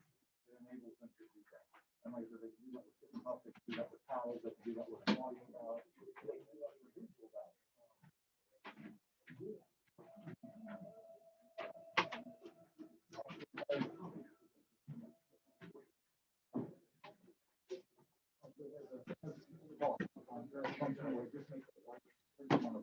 Hello? Hello? Hi, is there a demo going on with the ExpressVote? Yes, there is. So let me turn it around for you. Yeah, thank you.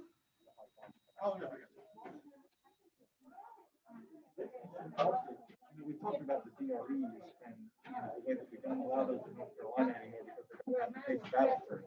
This machine does actually give you some of the advantages. They're all surrounded, so it's kind of hard to get in there.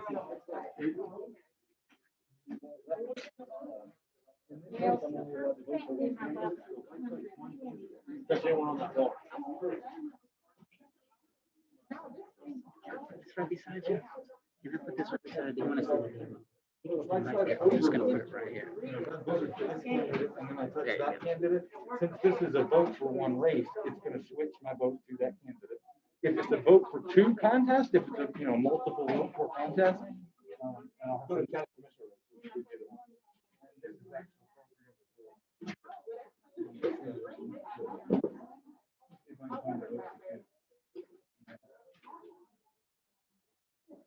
you'll see that what I was talking about with the advantages with this machine, some of those advantages are, you'll notice that it's giving me alerts on the screen. I didn't vote a contest and it told me, you didn't vote this contest. Did you mean to do that? When I've got just a paper ballot and a pen, I could leave one blank. And if I didn't mean to do that, nobody's going to tell me you left that one blank. With this machine, you've got the safeguard up there. I didn't mark that contest. I hit go to the next contest and it says, hey, you didn't mark this. Did you mean to do that? So some of the safeguards like that is built into this kind of technology. I'm struggling to find a motor. Yeah, they're on the side. All the way to the end.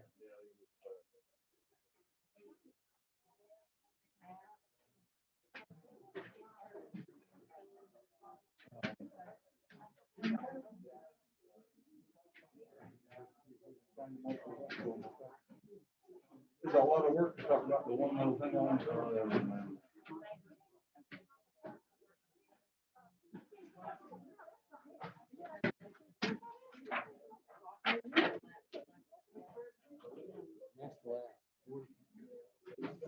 Vote for three, all the way to the end.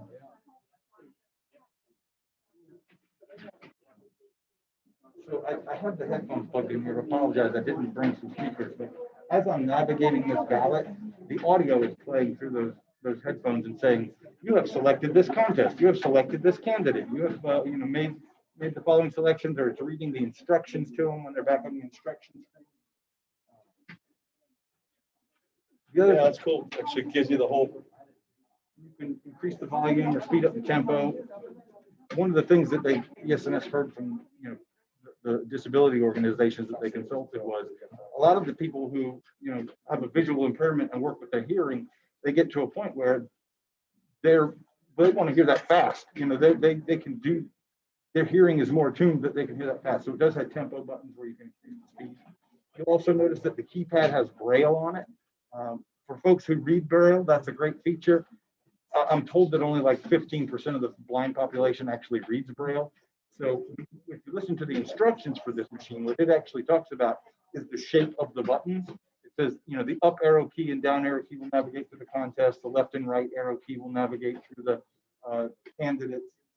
The diamond shaped button will turn off the screen. It talks about the shapes of the buttons. So even if someone doesn't read Braille, they still can navigate this machine pretty easily.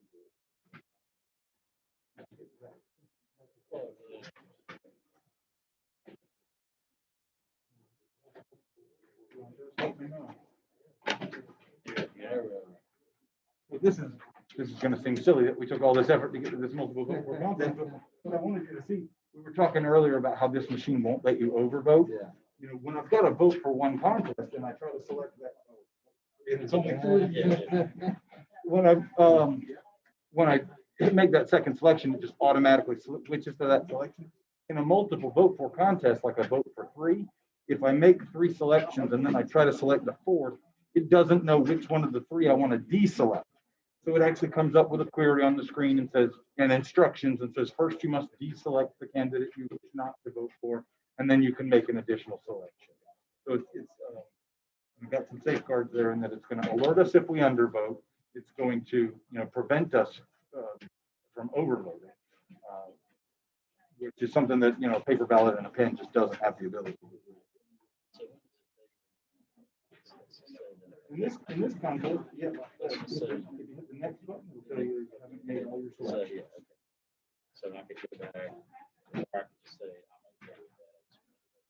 And once you've navigated, another great feature of this machine, once you've navigated the whole ballot, it actually gives you a review screen where now I can see all the contests, all the candidates, all the selections that I made. How do they do a write-in on that? Sure. Find the contest with a row one.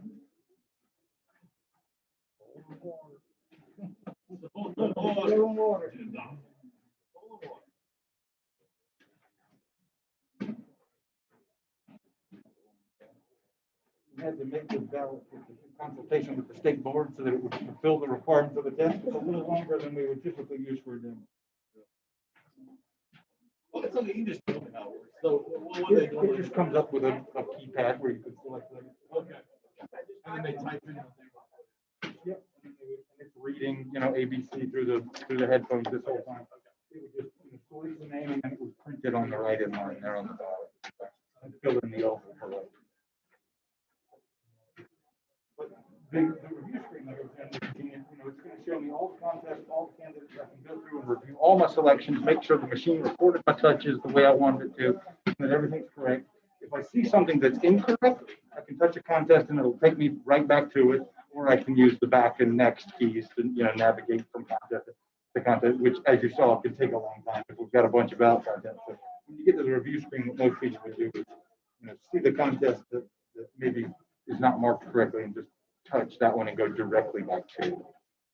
When the ballot has been marked, or when they've made all of their selections, the ballot comes right back out of this machine. Chris touched on it a little bit in the demo earlier. This machine.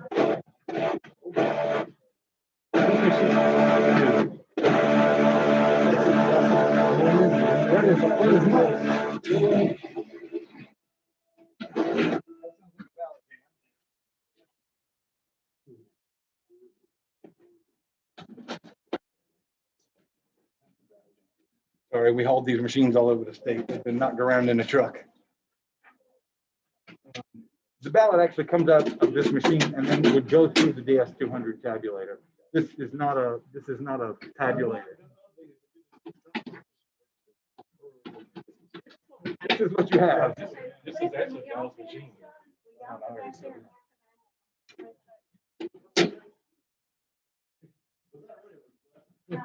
This is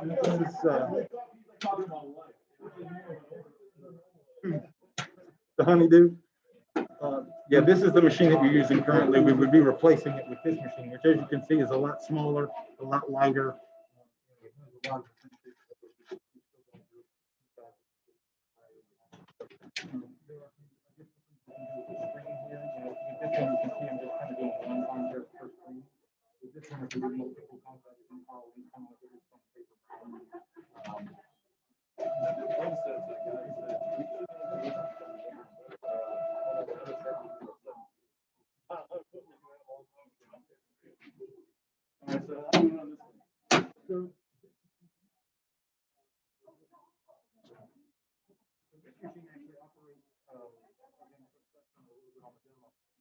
Ballot activator.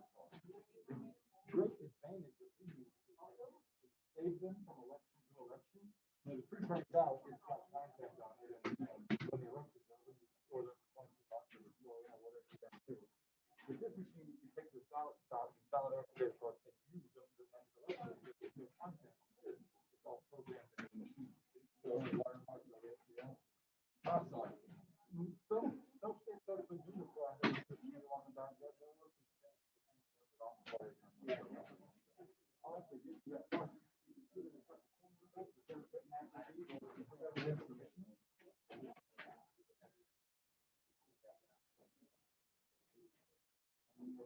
know, the first thing that comes up with the new instruction screen, like the automated, it'll tell you how to use the machine. It tells you about the keypad, it tells you about the queries. And then you would just hit the next button to navigate to the contest. Press the same zoom in, zoom out, my contest. Another great example is these machines. You know, this machine operates on a complex source card. And someone ES200s operate on the once you purchase this equipment, it all operates on the ES&S. We're down there, and it's now going to keep track of two different types of memory devices.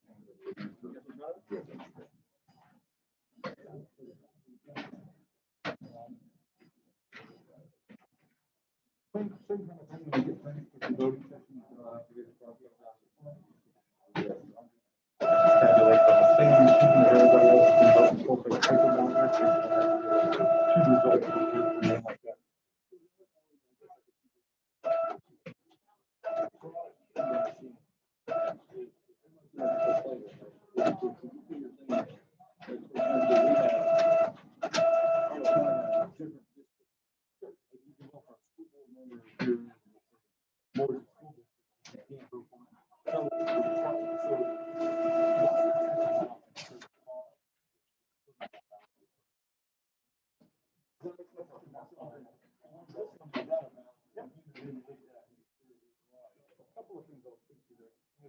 This machine is only programmed for one precinct that has one ballot. If you're talking about like a one-stop site, where now every ballot cell that's available in the county needs to be programmed onto that machine, so you can select the one appropriate for the voter. The machine would actually come up with a selection screen where you would select precinct 1, precinct 2, whatever precinct is appropriate for that voter and where they came from and what ballot cell they need. The other thing that I'll throw in there is we actually do have a device called we call the ExpressVote printer. This is a printer that you would hook up to your poll book, so that when you check the voter in, you would insert this ballot activator card into a printer, and it would turn a little barcode at the top. It tells the machine when you get over here and you put the ballot activator card into the machine, the poll book will have already told this ballot activator card, which is going to tell the machine give this voter ballot cell 12 or whatever ballot cell is appropriate. That's an additional item. Because I think if people go back to one and double check it, we can say, well, it's got the barcode, we know we can run it all the way back to where it started. No cracking for poll workers. I know those people work very hard. Mistakes get made. Anything you can do to automate something and take that human factor out of it is money well spent. Happens already, like the wrong package gets opened up, and then you got to figure out how to do that. Every election we deal with a few of those where somebody has issued the wrong ballot. Like I can't find my story.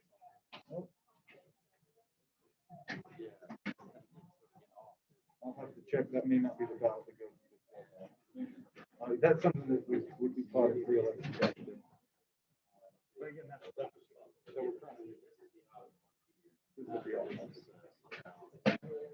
So what's probably happening here is this is not the right ballot to go with the programming that's on this auto mark, and it thinks that oval is in a different place than it actually is on the paper. We weren't actually planning to show the auto mark. I think this is Iredell County's auto mark. This is the kind of thing that somebody would catch during LNA test. If somebody saw this during LNA test, my phone would say, this is not working about that. This would be correct.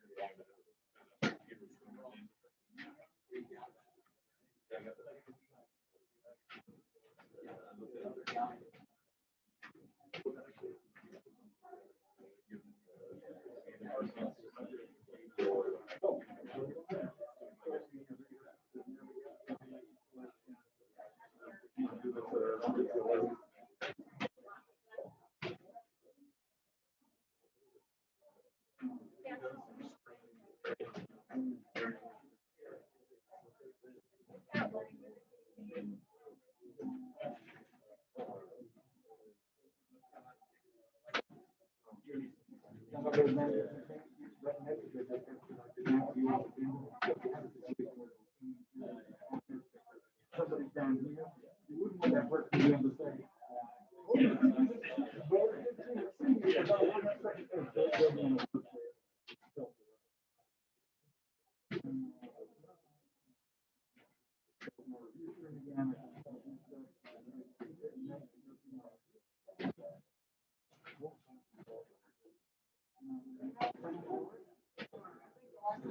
Come back out of the same spot. The voter can then review that card.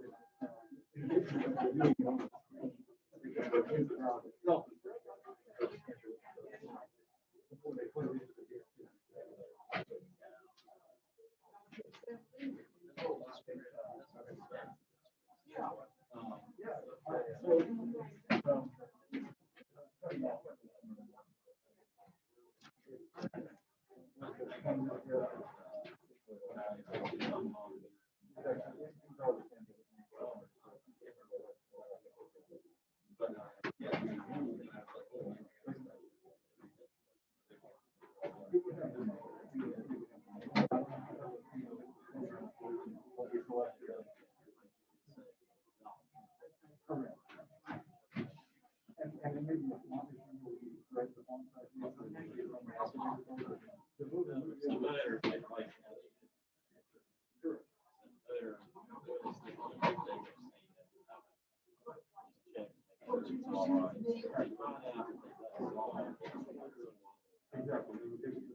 Certainly the biggest, there may be other stuff. Most people just, that one. There's one or two people who did it the most.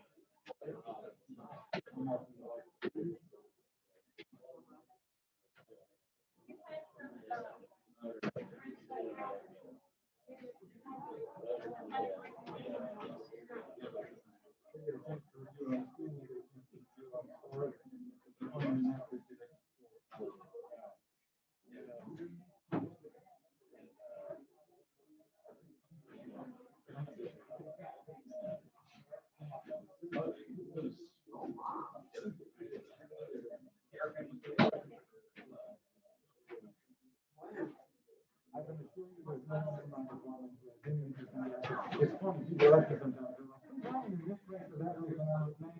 it's a line of text to me. As long as it's in the allocated text of that column, I can't even tell you what the name was. It's just text that's got a hidden space on the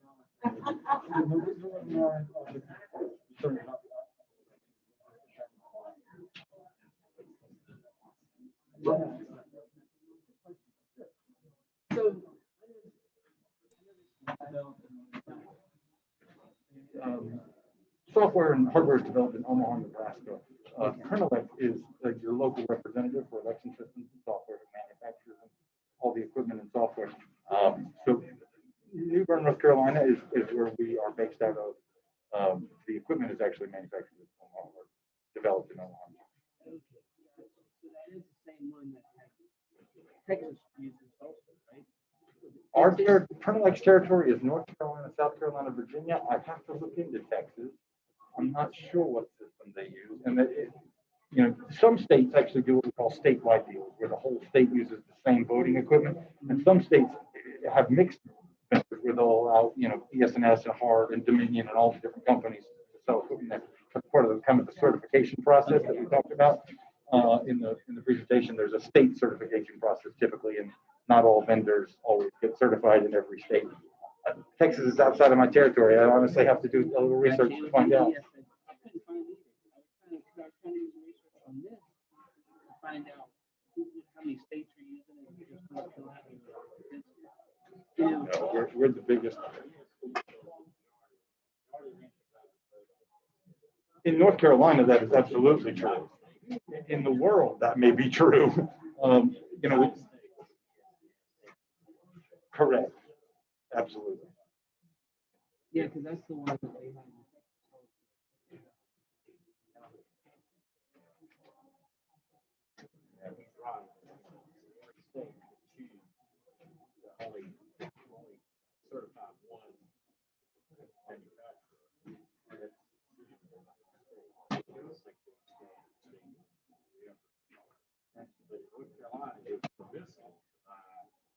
County choose any companies that are certified by the state.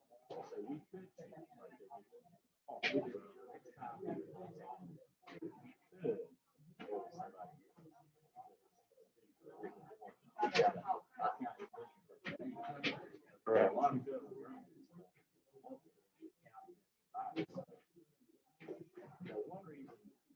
I'll make this point.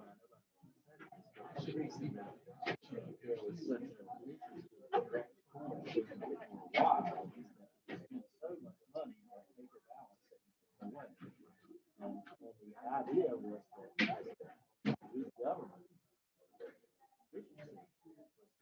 changed to direct control. And that is, that has a sense. But we are really sacrificing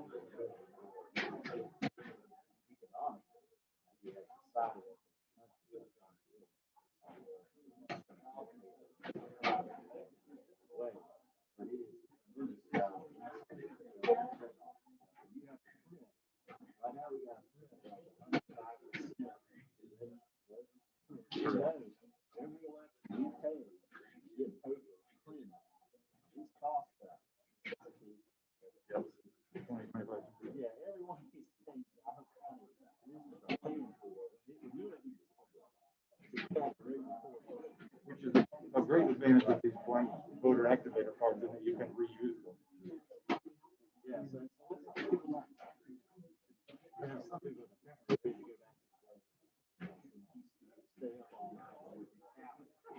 Here's how.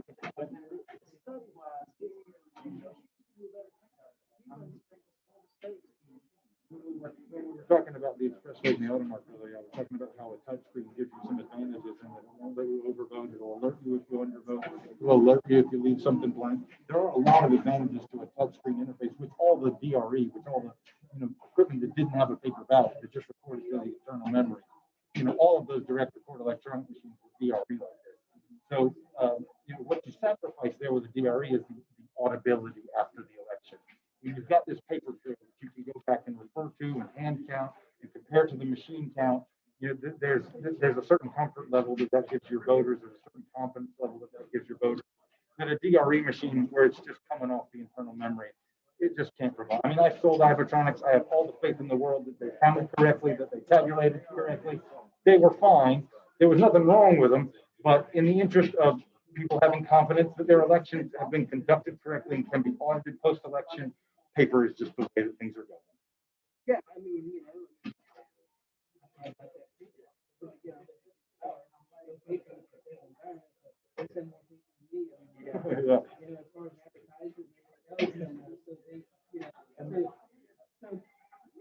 Yeah. You're getting to the point that we were talking about earlier.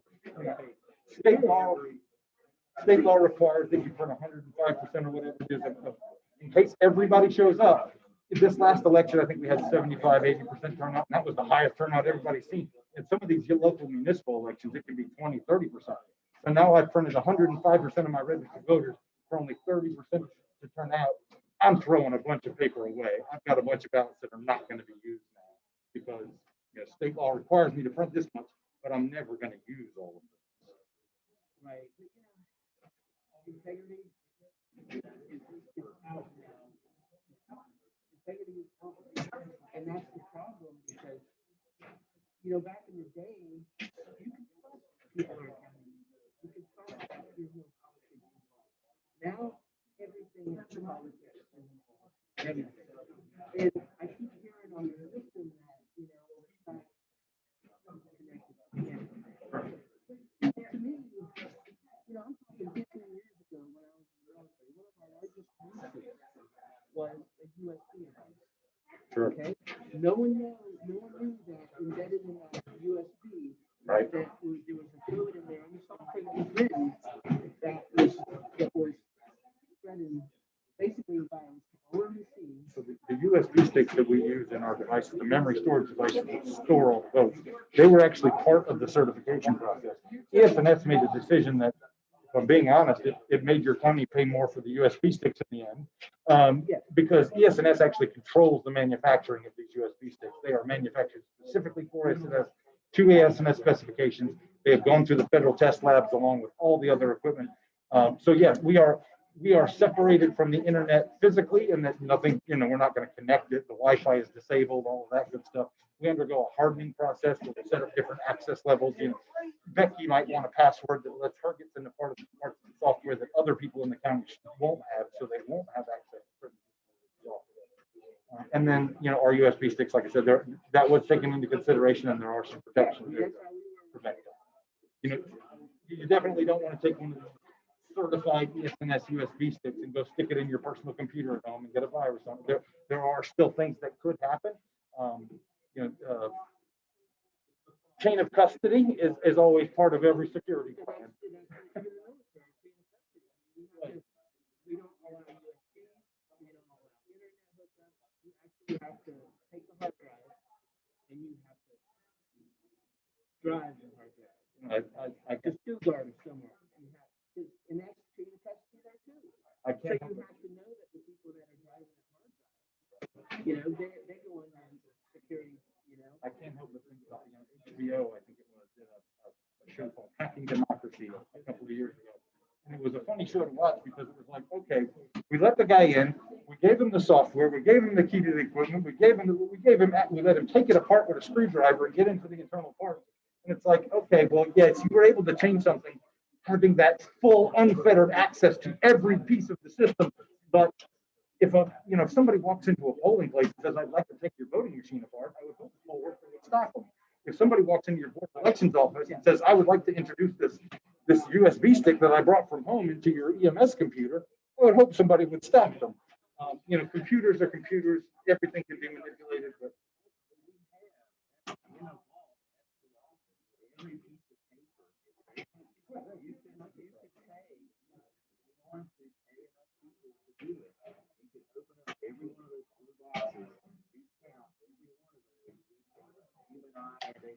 and they do that post election.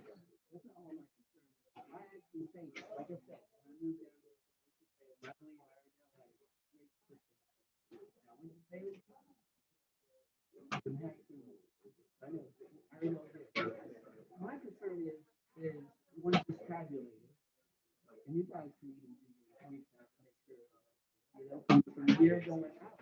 That's what my concern is, because to take it through, Iredell County, I mean, who do you guys use in the cybersecurity guys? And the state has contractors that are cybersecurity guys, they're not even government run, it's contractors.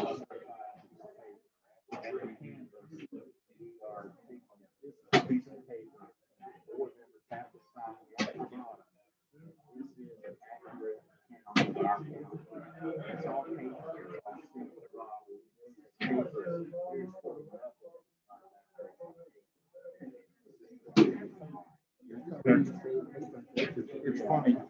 I tell people I'm in the elections business sometimes, and they ask me, what do you do the rest of the year?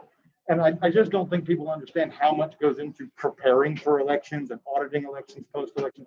We talked a little bit earlier about the LNA testing that people are required to do before they ever deploy a single tabulator to a precinct.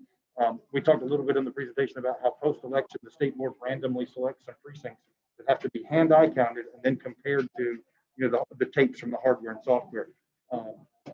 Each election probably involves 2 or 3 months at least of preparation before it, where we're putting in all kinds of safeguards and procedures to make sure that things can't happen that would eventually have an outcome that wasn't what the ballot should have been.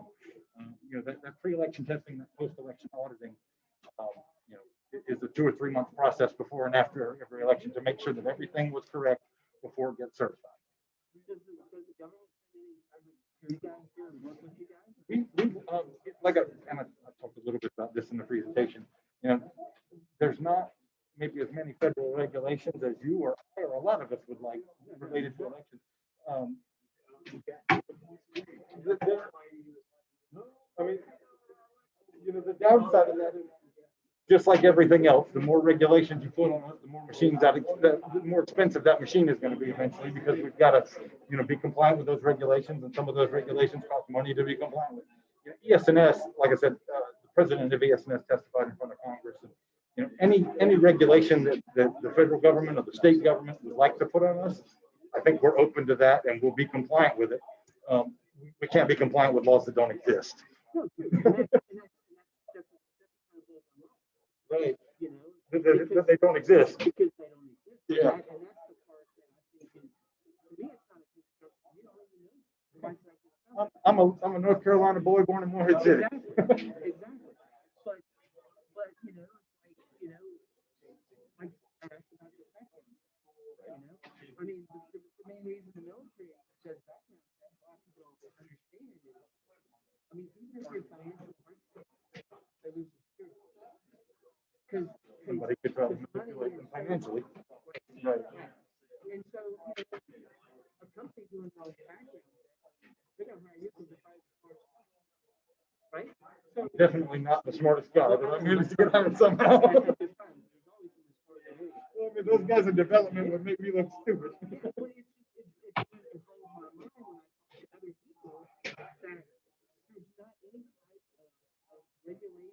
People that run our voting machines that are under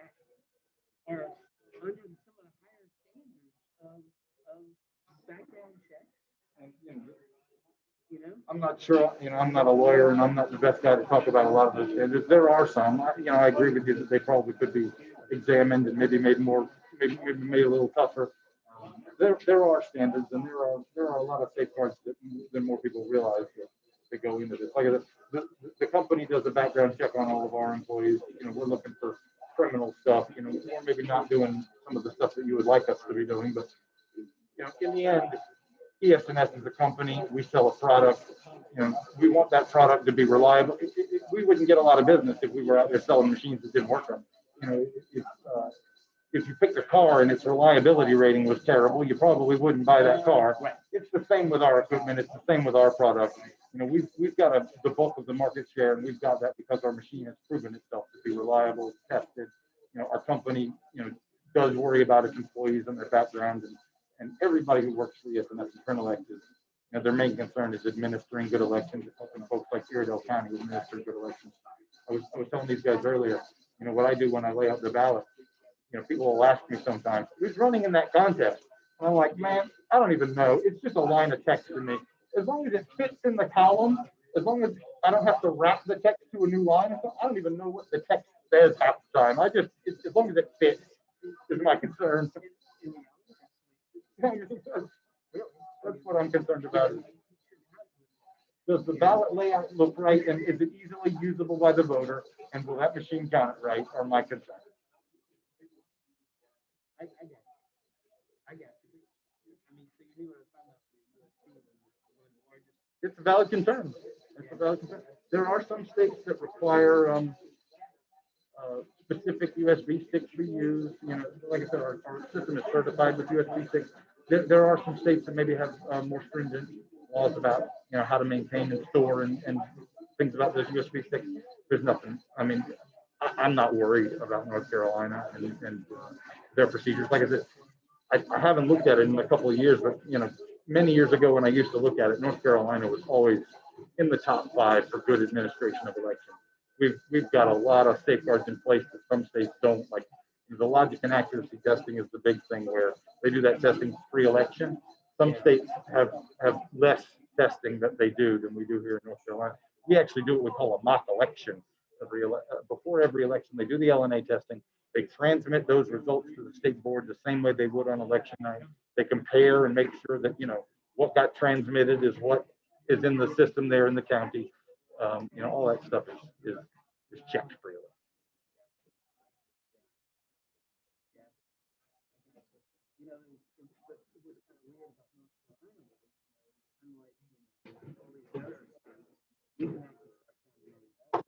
Yes.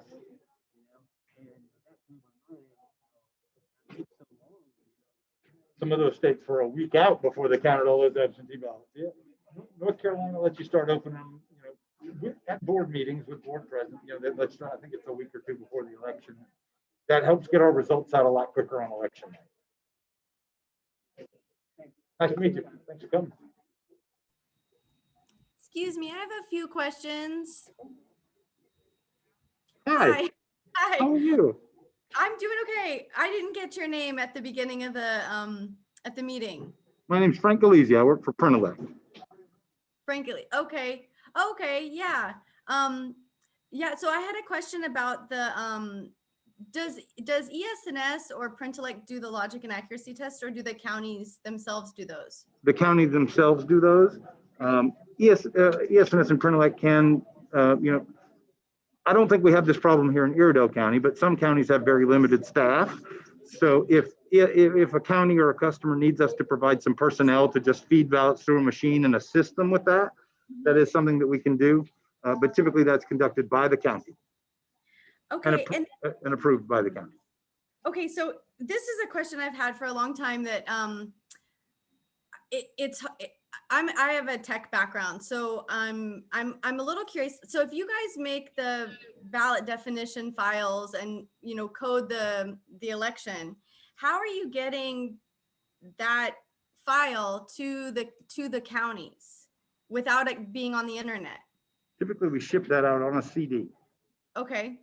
But then do you make sure that your computers that you're coding on are isolated completely? So we didn't get a chance to talk in the presentation, but yes, we use what we call a hardening process, where not only do we don't physically connect a cable to the computer that would allow it to get on the internet, but we go in and we actually we remove the drivers for the Wi-Fi card. I mean, we do a hardening process that makes it pretty tough to get access to this machine any other way than being in front of it with all the passwords.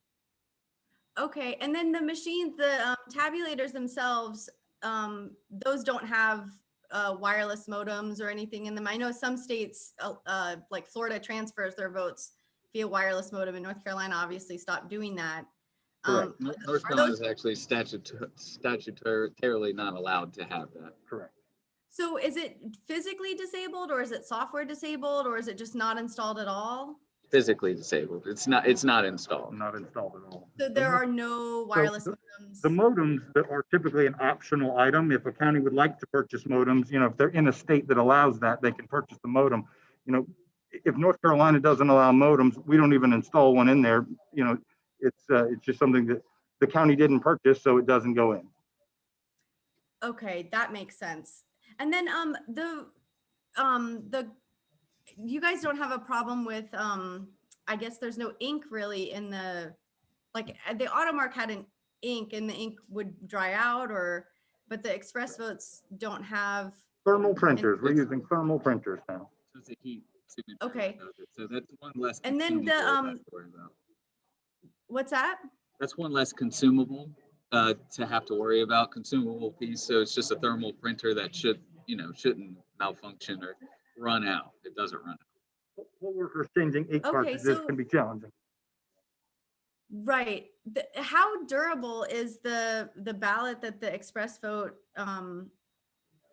generates? Because I think of thermal paper, I think of a store receipt, and those fade pretty quickly. And I've during COVID, I've actually put hand gel on and then touched my receipt, and then it just disappears, everything that was written on it. Sure. How are you guys making sure that doesn't happen with these? So it is a heavier cardstock paper than a typical receipt. I will say that if you dump a bunch of hand sanitizer on it, just like anything, I wouldn't run it back through the machine, or even trust that that's going to be able to be utilized for canvas purposes or something. But these are rated to last at minimum the amount of time that these ballots need to be in canvas. Okay, is there I don't know, do you guys I can imagine if you're setting up, I've worked at polling places in North Carolina, and I imagine when you're setting up, there's the poll workers, we follow the instructions that we're given. Are you guys letting counties know that they shouldn't have a bottle of hand sanitizer between the ballot marking device and the scanner, to wait until after you put it in the scanner to actually put the hand gel on. Yeah, I think that's part of the system or the county's guidelines We do, for. we do hardware operations training. Right. Anytime that we sell a county equipment, we come and do a day or two of hardware operations training, and we talk about stuff like that, things to watch out for as far as, things that could cause the machine or the paper itself damage. Okay. All right. Awesome. Thank you. I've got maybe a clarification point for the number memo that you were speaking of. And there will be some guidance that comes out on Monday, apparently from the state board, we've been told. But I just wanted to read this again with you and make sure we had some sort of similar analysis.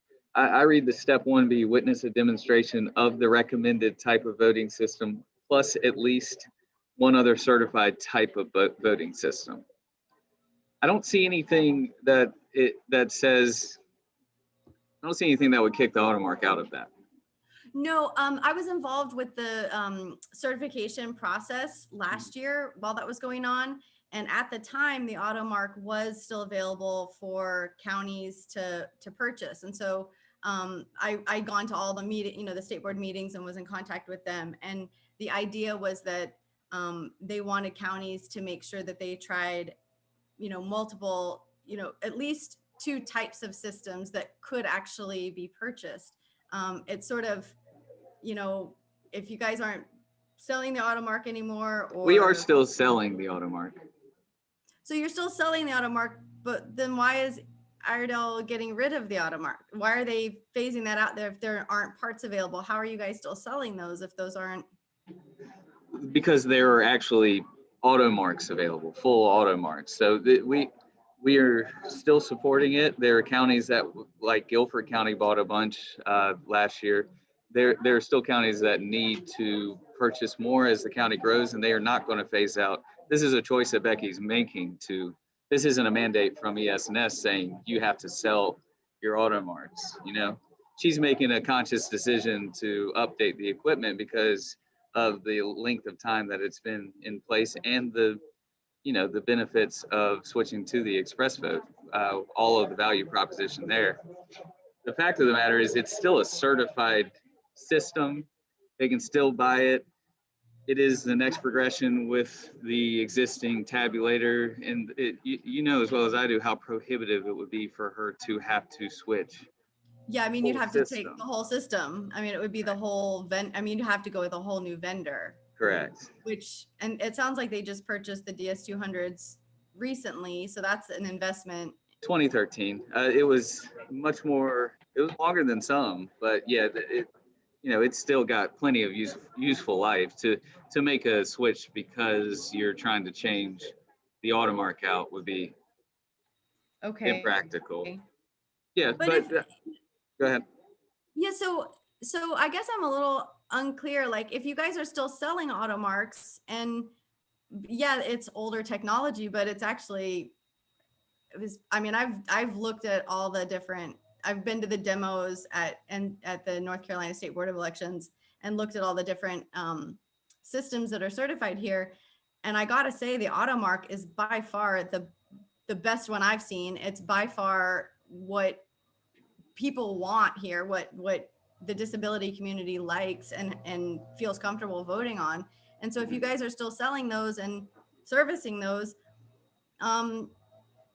and they're not planning on using the ExpressVotes for all voters, I'm not sure what I'm not seeing what the advantage is of doing that, because realistically, you're only getting 1 or 2 people walking up to use the ExpressVote, the ADA compliant machines. And so if they're not planning on going with everyone using it and it's available for purchase and you guys are still servicing those, I guess I'm not really sure why the county would even, want to switch at this point. I get, does it not translate over the video how large the AutoMark is compared to the ExpressVote? Not really. And I've set those up before since I've been a poll worker, and they are bigger for sure. It looked like you guys had a larger, is that the XL that's there too that you guys have here? No, that's, I mean, right here. No, but the one to the right of that, behind, just in front of that. No, yeah, the other way. Oh, Is that the XL? that's just on a table. That's the ExpressVote on a table. That's Oh, not part of the system. I see. Okay. Yeah. Um, You know, there's functionality that's better, the components, there's a battery, the one less consumable, and then the logistical concerns.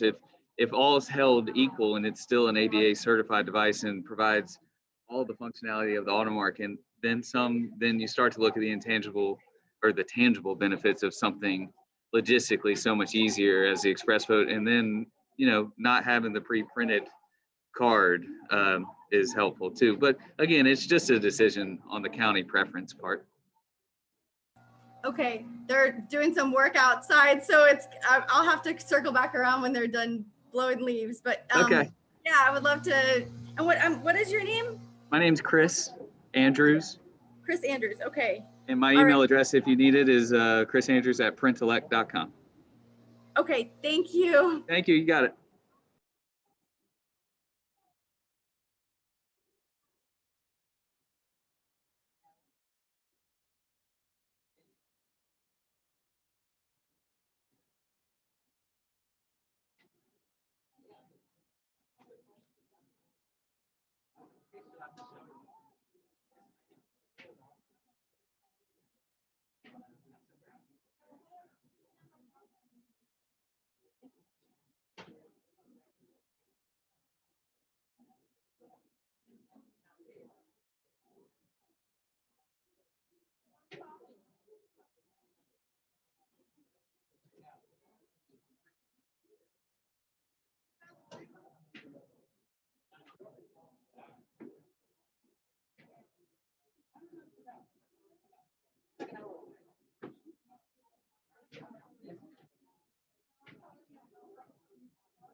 Thank y'all.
Excuse me, is there a way to get the computer turned? It's facing the ceiling. Thank you.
Are you guys okay? Are you got any more questions for right now?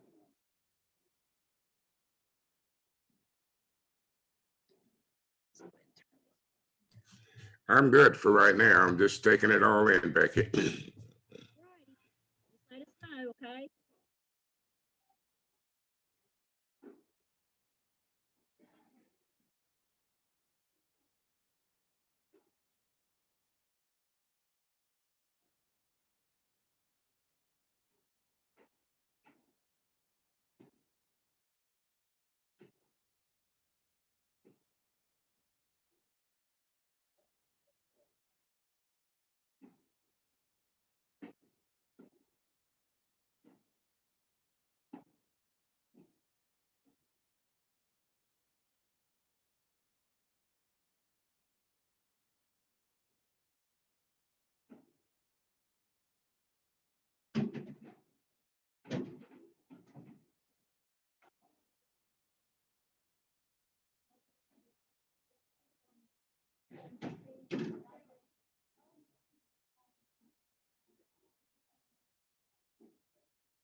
Here's one.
Where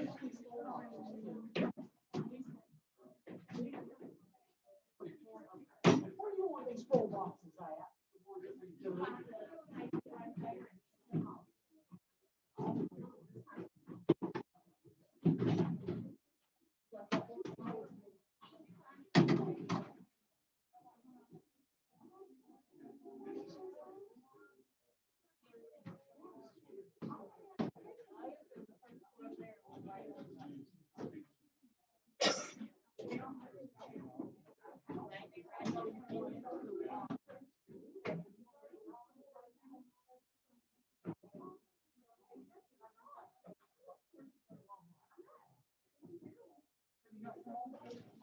Well, I have these for you.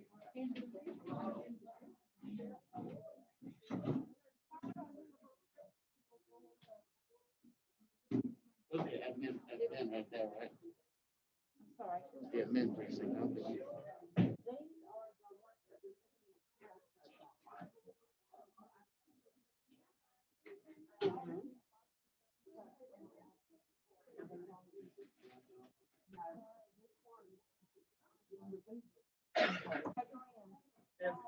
If we don't want to run any more ExpressVotes through these, can we close these down? I just want to make sure everybody had a chance that wanted to have a chance.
Yeah, it got.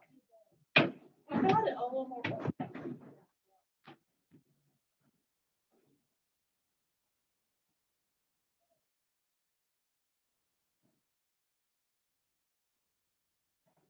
Any of the kids been down yet?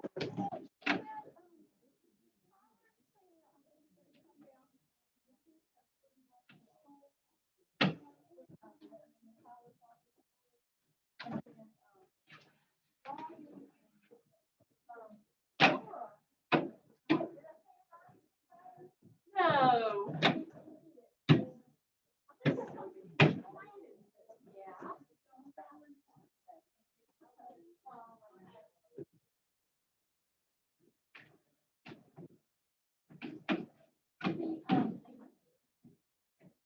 Trash cans on all this stuff. Yeah, there should be one left side. Supposed to be one right over there. Yeah.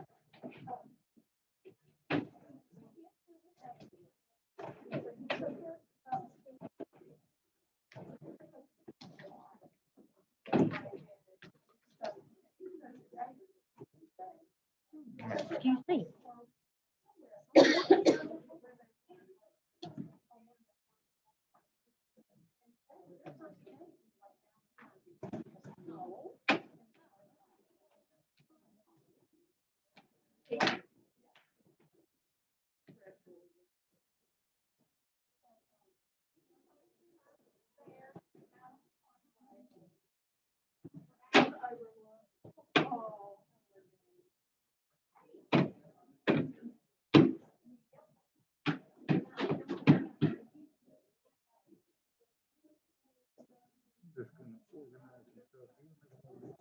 What kind of bag are they gonna have?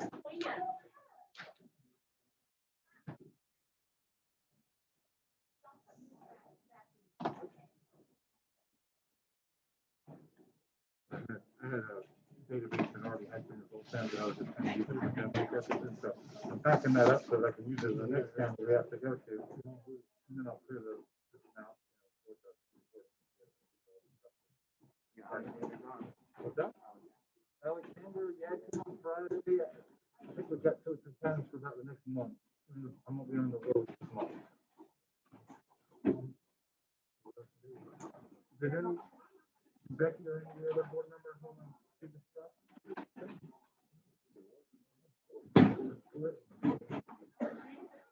Vicky, you want to see this process? This is not the old. Runs on Windows 7. The version that will run on Windows 10 is not working. Hey, Susie. Are you taking ballots out?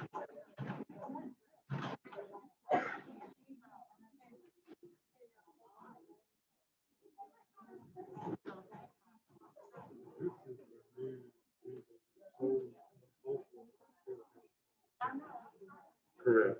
It's going to be 3411, which is now with 1507, and this version of election where that's what we call EBS 5240.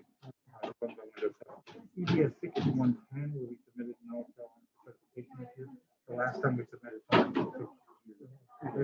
they were reevaluating their certification. I don't think it'll take that long this time, but you know, when people say I want to wait for 6110, I'm like, it hasn't even been submitted yet. So I don't know how long that process will take.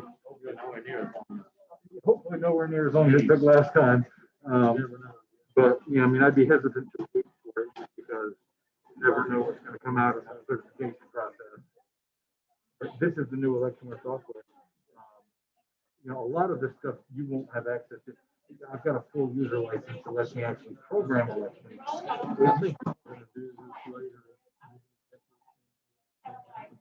We'll do some training, yeah. After you purchase the system, we'll come back and do some training where we'll, you know, get a little deeper in how well this works. But basically, in the electionware stuff, you know, I've got a little retrieve with that Iredell County list of all the elections that take place in Iredell County. But here in the home module, you would have to sit here and select the particular election. You wouldn't have access to capture or anything designed. You wouldn't see any of that. So you would just open the election here in the home module, and then you would come down here to the package module. If you've ever used our HPM software, you know, in that software, what it does is associate a number with each precinct. So you have to print a little report that tells you, you know, 0001 is what you need to enter into the system if you want to print precinct 1. Or, you know, sometimes you have those numbers on like a precinct 1A and precinct 1B. Well, now your precinct 2 is actually number 3.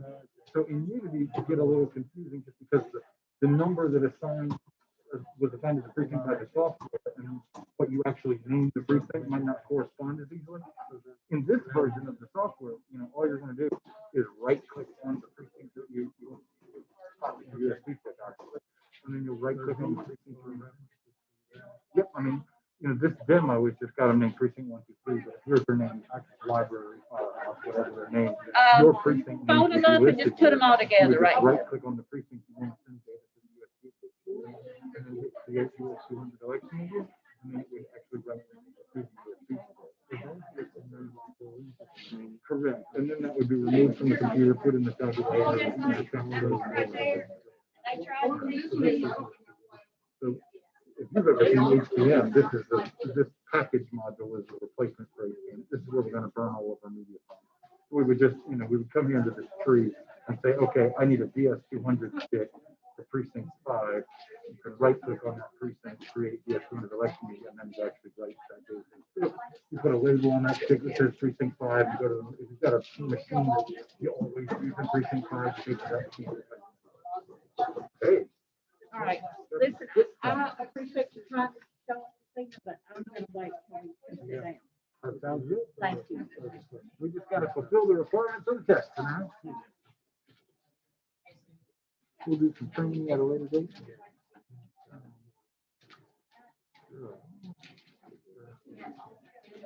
So you're gonna come, so you would also have this results module. In results, you know, we're gonna talk in a minute about ERM. If ERM is currently the same exact software that you read stuff into now. This is a newer version of it. Obviously, it could do some things that the old version couldn't. But, we'll talk about ERM in a second. Here in the election year software, you know, once I've read the sticks into ERM, I have the ability to come here with the software now and do what we call acquire and produce. So in acquire, I can go in here and I can pull all that ERM data, all that stick data that I've read into the ERM software back here into electionware. And then once it's back here in electionware, I can actually come in here and I can choose stuff from these. So, you know, with the old system, you had to go into, it had the burger.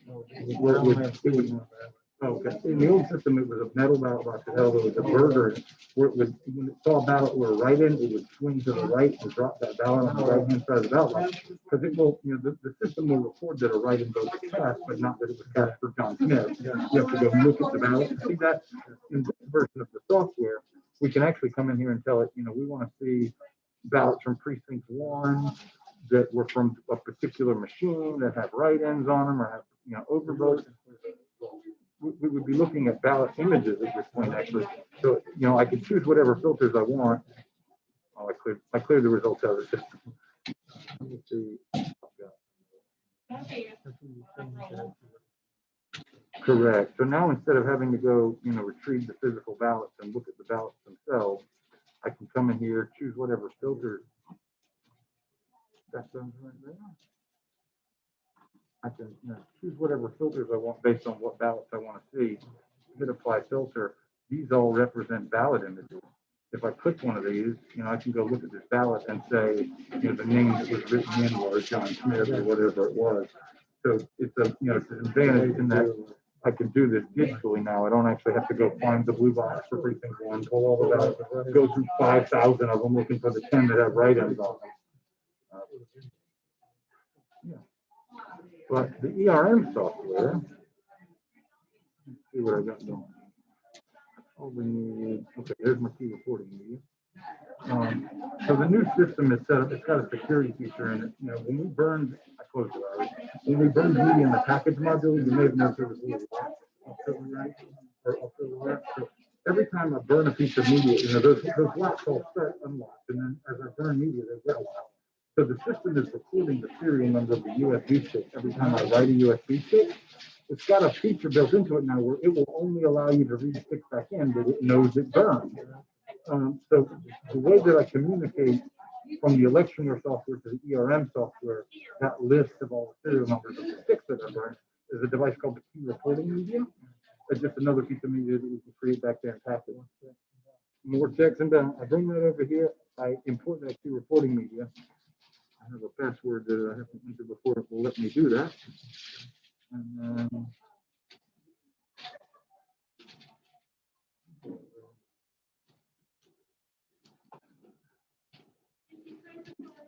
hopefully set up already, but okay, yeah, so they've already named the group selection they want to set.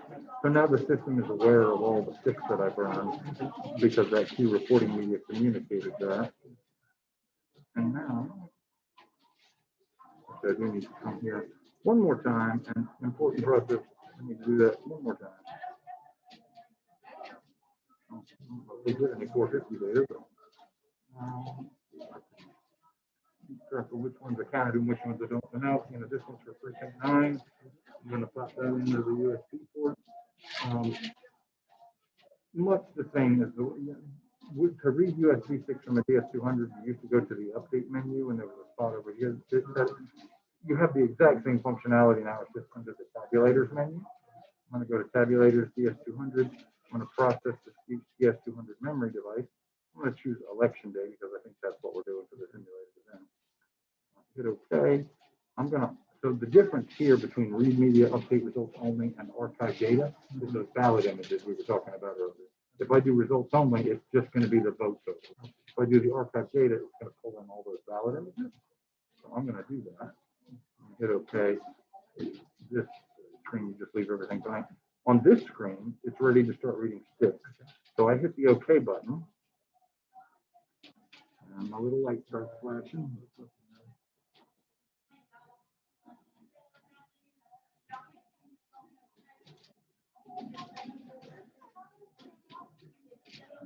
fixing that too. It just takes that long. This computer's been acting a little slow too, and I bought two. I mean, with computer. This is correct. So this is, if it's functioning properly, this is reading the votes and taking the ballot images and all types of ballot images that are on that USB. There it goes. Took longer than I thought it would, but we ran 200 ballots through precinct 9. You know, we don't get to see any votes show up here, but typically what a candidate will do is take that result off the ES200 from precinct 9 and say, did you cast 200 ballots? Yes, this matches everything read into the system correctly. I mean, you know, there are additional things they do to make sure votes all come out right, but as far as just looking at this screen on the software, that pulled all the images, all the vote totals, everything that was on that audit log, you know, in addition to those things that there's an audit log there that talks about what time the machine was turned on, what time it was turned off, what time the first ballot was cast. You know, I'd have to see the list of all the different things that were in the audit log, but it's a lot. So on this screen, at this point, I can just kind of start hot swapping USB sticks. So I can take that one out. I don't have to start the whole process over, go back to the tabulators menu, all that stuff. I can just take that stick out, put the next stick in, hit OK again. I probably needed to wait a second. The light wasn't done flashing. Can we get the video turned around? It's Fine. hello. Hey, yeah. Oh, sorry, we can't see what's going on. Would you mind flipping the video? Thank you Yeah. so much. Yeah, we're just uploading the data now.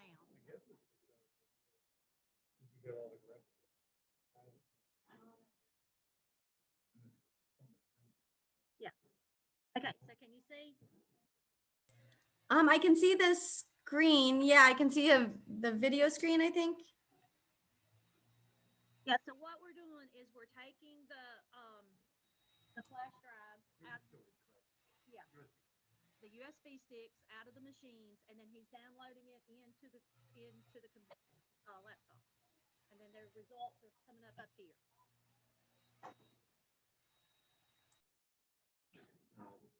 I do warn people to the light on this little USB stick is more helpful than some people realize. Yeah. You saw earlier when I tried to read it before Windows had acknowledged its existence. The other thing you want to do is make sure you don't pull it out too early. Especially, you know, we're reading media now, especially when we're burning media. You know, I'll send the data for precinct 1 to the stick, and the system will actually come up with a little message that says it's done. Yeah. And then if you look down, the little red light on the USB stick will blink for another 2 or 3 seconds. So always good to give it a little pause there and don't pull it out prematurely. Otherwise, you wind up over at the DS200 and the stick doesn't work. Yeah. So it's now read precinct 8. We had 200 ballots there. I'm going to pop that stick out and go to the next one. We're going to do that for all these sticks. And I'm going to wait till the light goes off this time. There you go.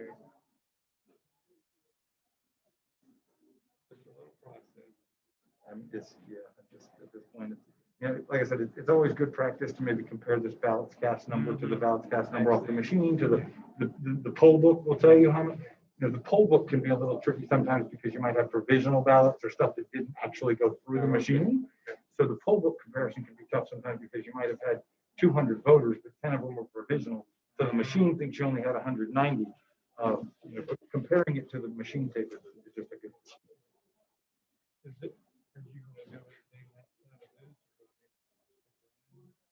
And it's up to you. At this point, it's just a matter of rinse and repeat. I'm going to sit here and do that for all these USB sticks, and now I'm going to rinse and report. These are the unread.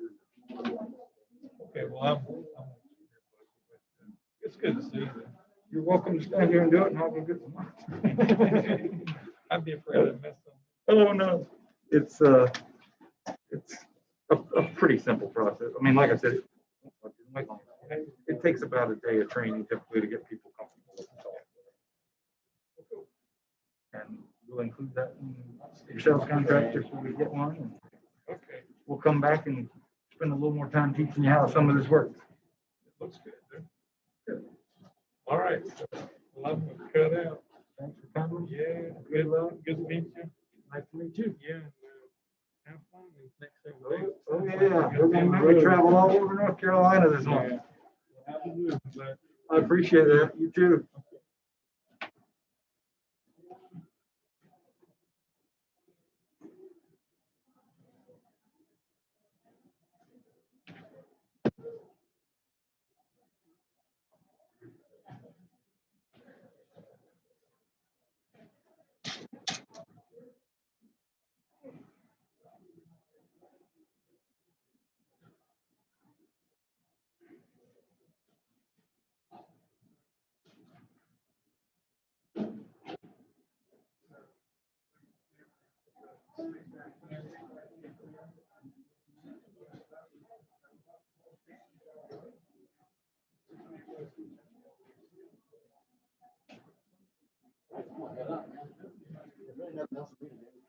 Good luck. If you decide to buy, that's when I come in. I'll see you tomorrow if you want to. Coming in? Yeah. Wherever, Alexander. Yeah, I'll be out.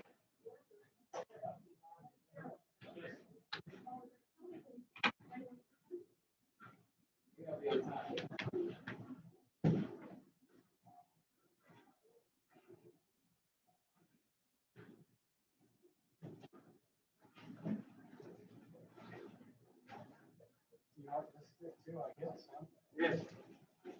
If it's included in the test, I'm gonna need to read it.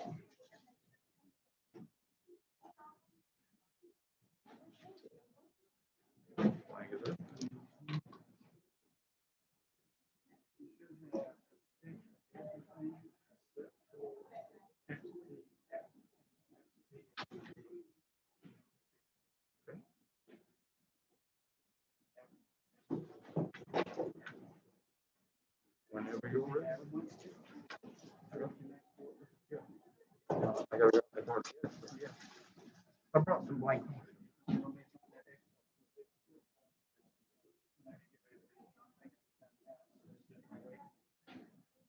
I can go get them anytime. If you need them now, I'll go get them now. I got however many sticks are sitting here. I could eat some lunch.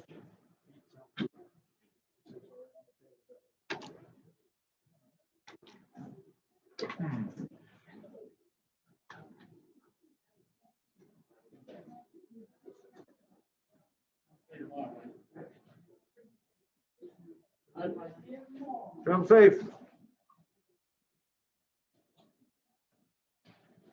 I get this.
We got something there we're gonna roll in today or next week? Yes. All right, Alexander. Yes. We're gonna go ahead. I know it's only a 30-minute drive. If we get enough time to get there today, we're gonna go ahead and take it down and set up. So it's gonna be ready to start tomorrow. Are you ready to receive us? Huh? You ready to receive us? I hope so. I'll probably just get on the phone. Gotcha. It'll take us probably an hour or so just to load the equipment. Might take me an hour to read these sticks on how fast they're going. I'm archiving the ballot images in case somebody needs them. So it's big.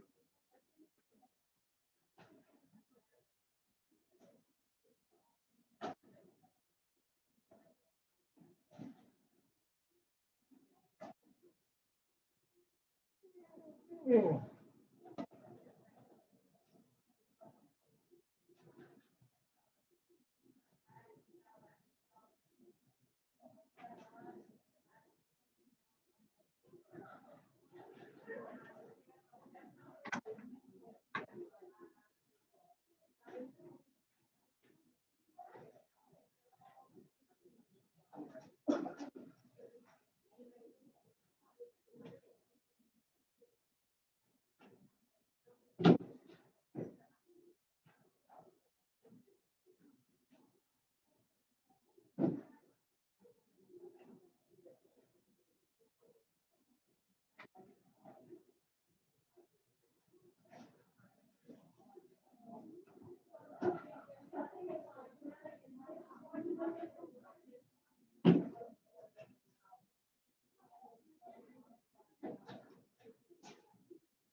So should we, go ahead and start putting these sticks back in, clearing them out, and put stuff back in the truck, or should we wait till you get them all in? Just in case?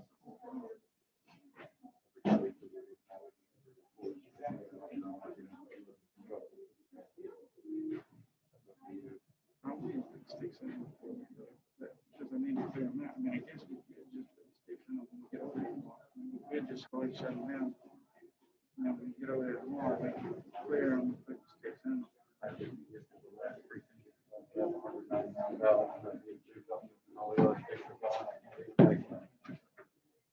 But I don't think this will take too much longer.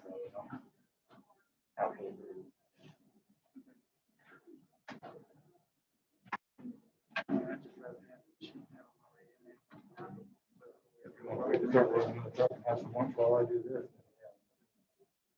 By the time y'all finish, they all have this.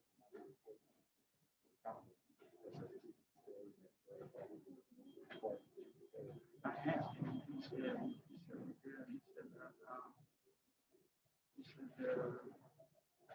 all is left up to them to do.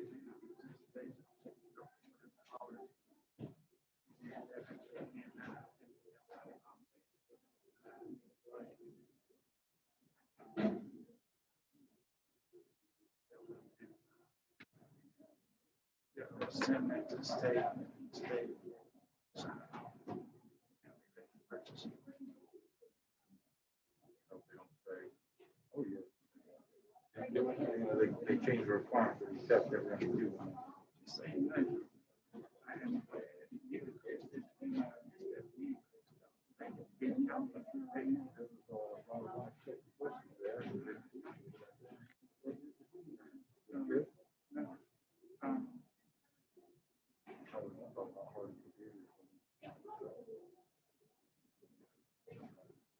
Too much information.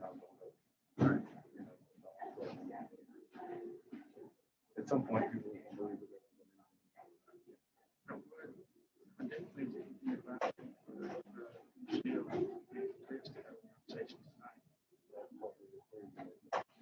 Just to prepare her, just in case she gets something like that. Yes.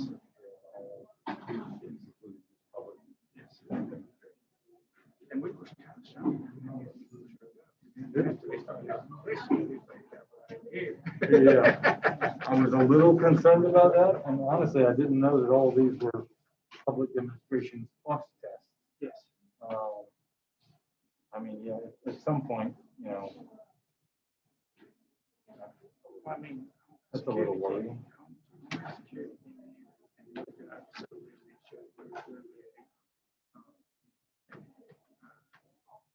We test everything before the election. Test everything after the election. I mean, so I think check.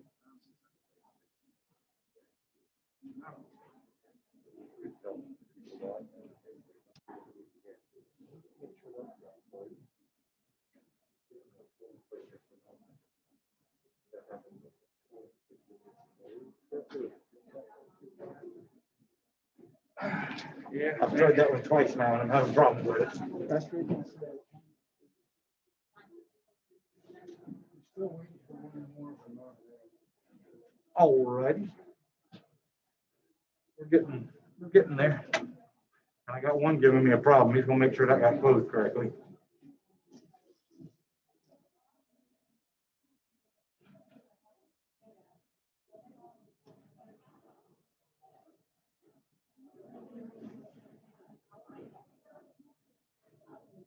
Yeah.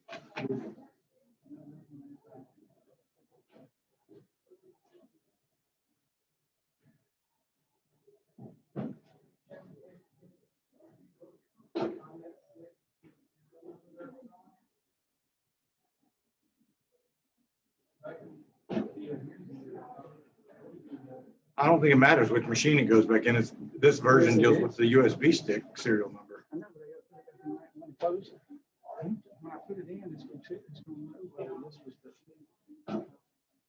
Gonna have to put it back in the same one. The old version that mattered because it stamped the machine serial number to that USB stick when you did it. Now it all drives off the USB stick serial number. So I can put it in it. You can just put it in any DS200 and just Well, some see if it comes up with a full but closure. some of these still have those. Some of these still say like 205 or something. Machines still have to take it down. So do I need to clear and test the machine and then stick this stick in and close the stick?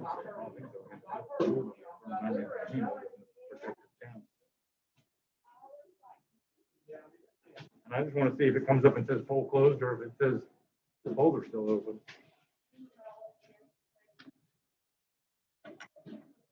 And with the new system, you can do that on any machine.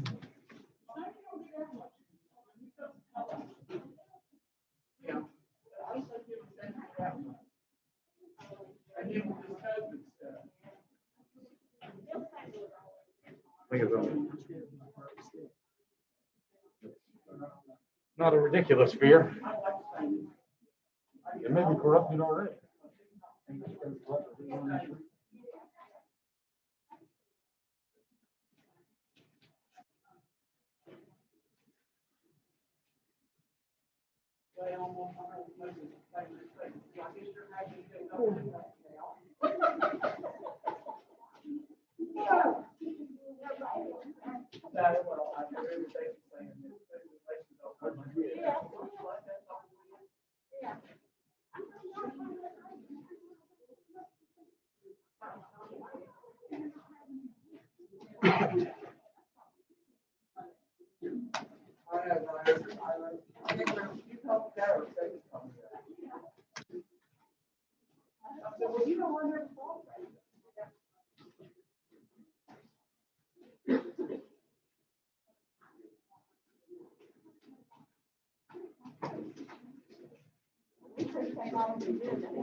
No,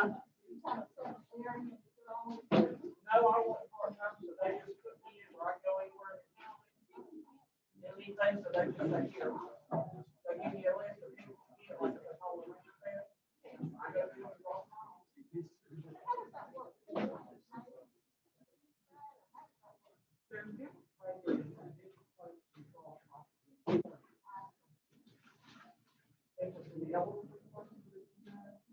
So if we have some more places, we take them to the doctor.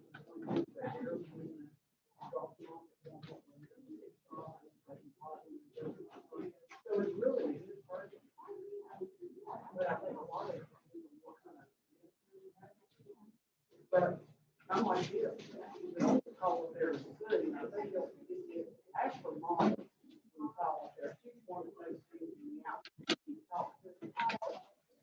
Yeah, I'm always there. And, but I recommend several people that have gone over and been able to come in. I think people on the right.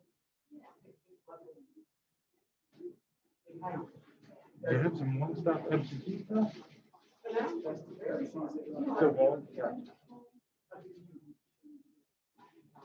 Make sure I know that there's a one-stop absentee so that I change groups. Provisional. And then. You're gonna do absentee. Absentee's already done. I'll be done with these. I just don't want to read absentee results into the election day group. I'll think I'll be done with these by the time you give me those.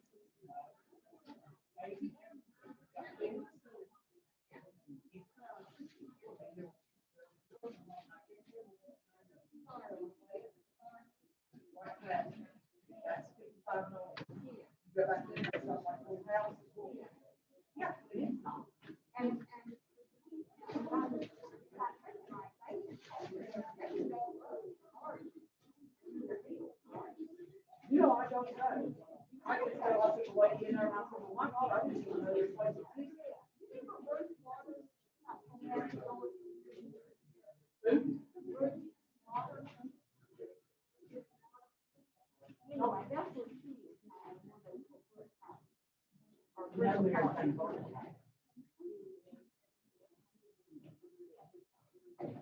But anyway, those taxes are really, I mean, it's really nice out there. Yeah. I mean,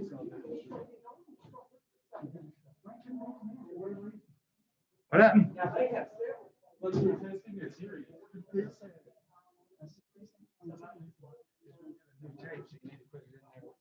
She said, yeah, I have the zero tape. I couldn't figure out where the results tape went to. Yeah, it never got closed. That's why I couldn't read it.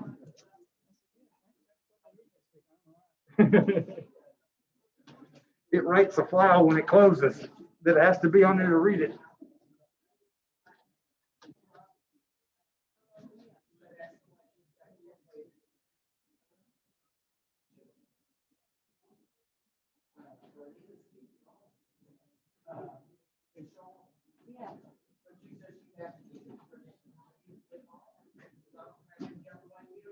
I can see that.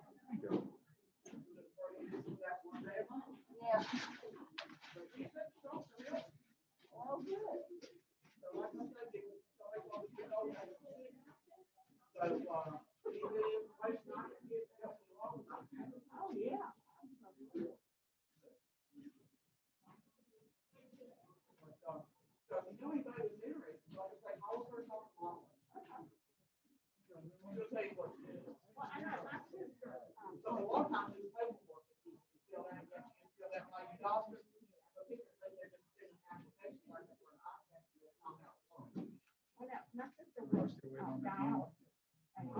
I got these 3 left. I got that one that you got on the machine, and then I'll have to switch recording to. But I knew that I had to get a lot of that. Yeah, the website or the label. I'm looking at the labels now. Yeah. I flipped the sticks over so I could see what they were labeled. I think I'll be able to identify them. I guess I could take that.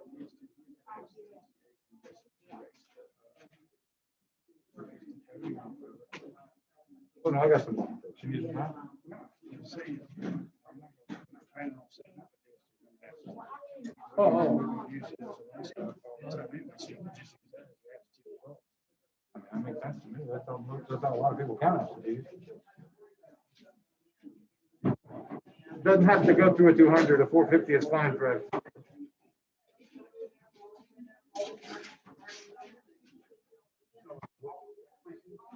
I think we're just gonna do absentee through the 450.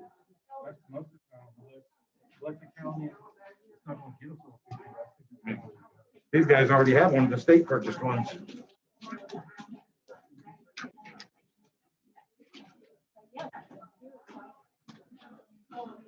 Iredell County hosts one of the state-owned.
I think that one's at their office, huh? Before we call him before the end of the day. Really? It's less than 25. I think it's 10 or 12. Right. I mean, if we, Has to do 10. and if we have to do, 5 machines and swap new with. We gotta do 10 and then one stop, that's 10 provision.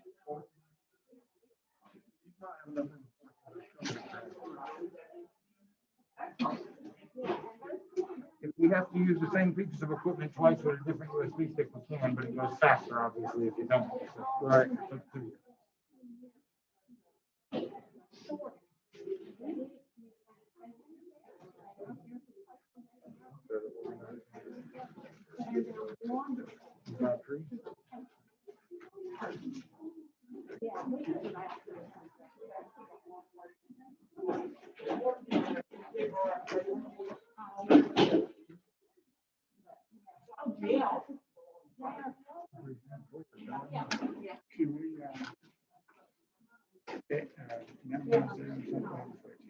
And then we'll just break the stick off.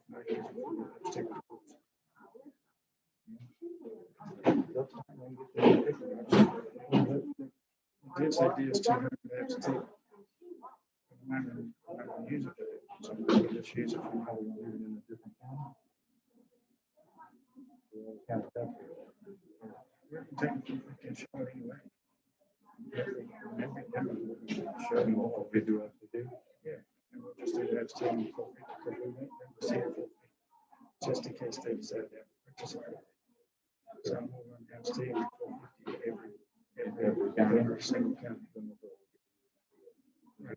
And then that way, As long as we don't get to the next time, we need to do have to do a DS200, I think that's fine. No, we're not gonna do it. And I mean, we still could do it, I could burn the media, it just complicates things, I need a new key reporting media and all that. And that way you got to, you gotta come up with your sticks and listen to go back to Pam when they get done. So she's already got a number. I got 2 more sticks to read and then we'll just clear this one out and do what you need to do. And then just need to get a line so I can put in 15 results to it. works for me.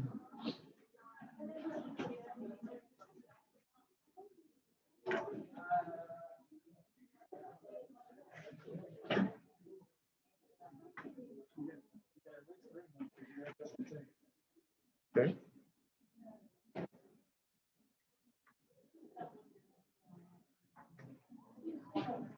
got a place to.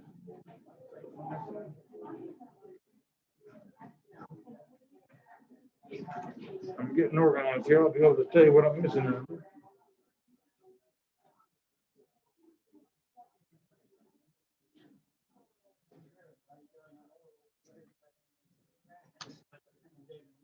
I figured instead of standing here watching the light blink, I'd put these in order.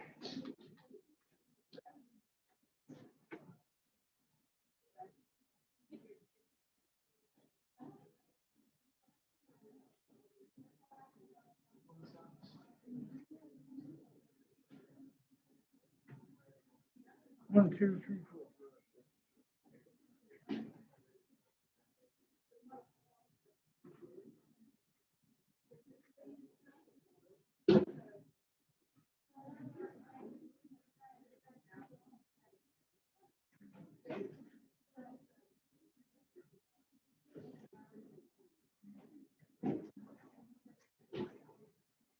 All I'm missing is that one, 22.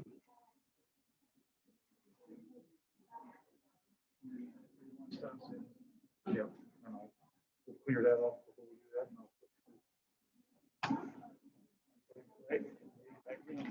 What's that? I should clear that out there and let you abstain. You can read it, put that back in the abstain group. And what do you want? Just this blank. Yep.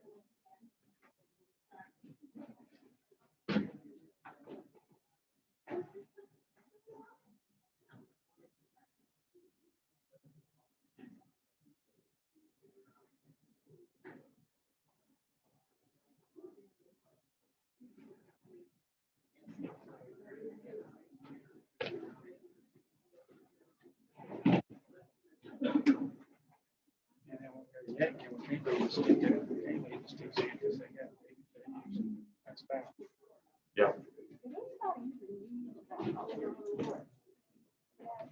We did a brief board.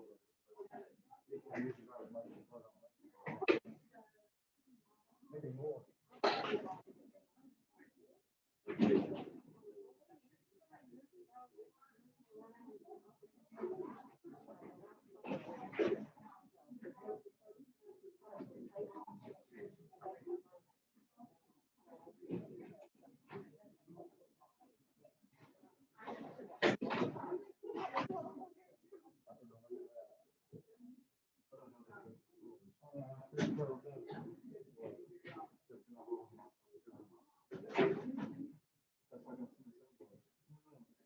That's not why you got this number for you.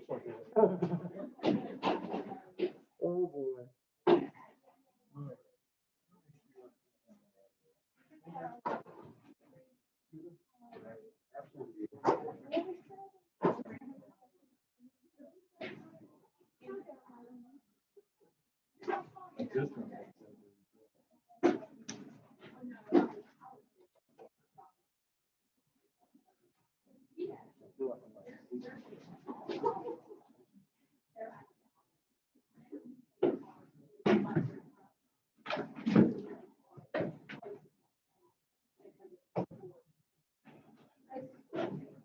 Sure, what's that?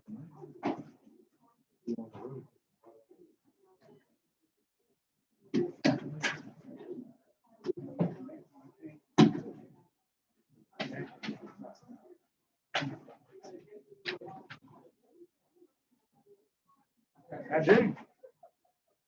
I miss it. Because I'm still on drive.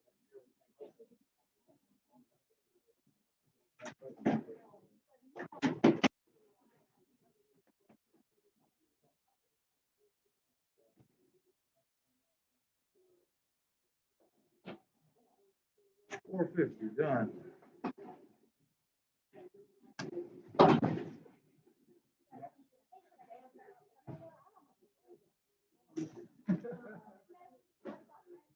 Yeah, what is his job? Still got 22 in that list.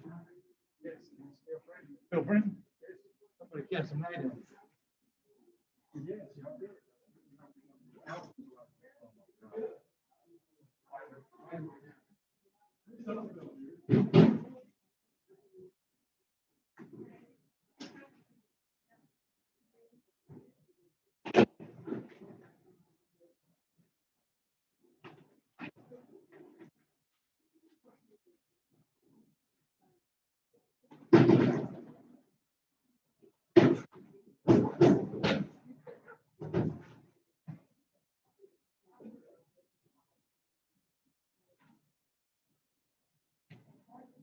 So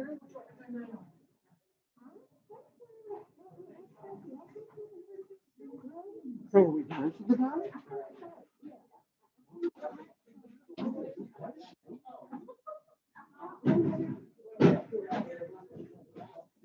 Becky, what will we do?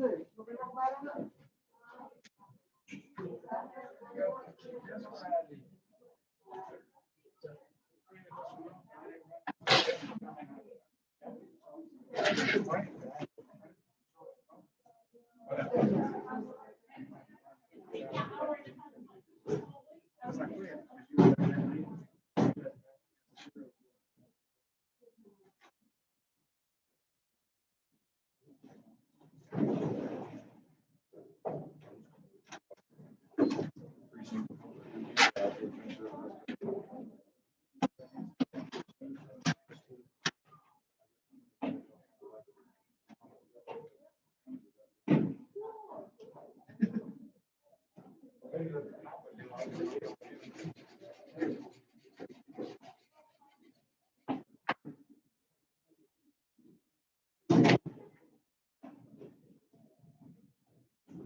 All the machines on this side, except for the one you're running down, it's got to be all. Here they are in the mail. I'm gonna start pulling them from the front.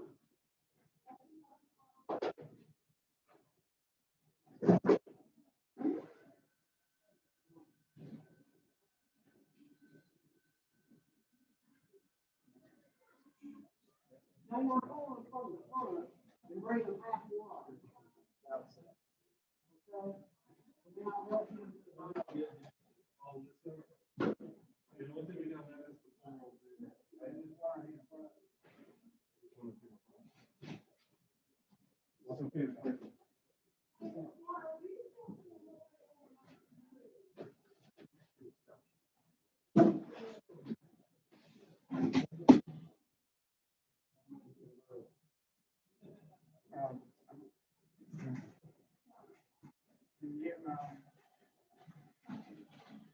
There's no, oh, I'm sorry. No, go ahead, I'll put it right in the chair. You're good.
When you get done with that, just look back over here.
Yeah. I'll sit with you if I already put my food down, brother.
think so.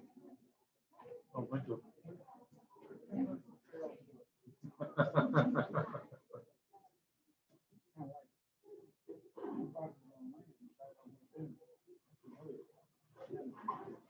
You got this, man. I heard your skills. I'm probably talking about the good. Conspiracy things. That's when I'm gonna be like stumbling and looking like an idiot. See, we'll see on the show hand about. Yeah, I really look forward to that. Laughing your ass. So it's true that they connect to the internet? There's too many things that pops out of their heads.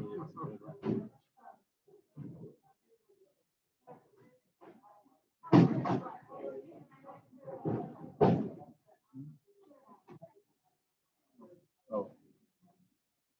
Okay.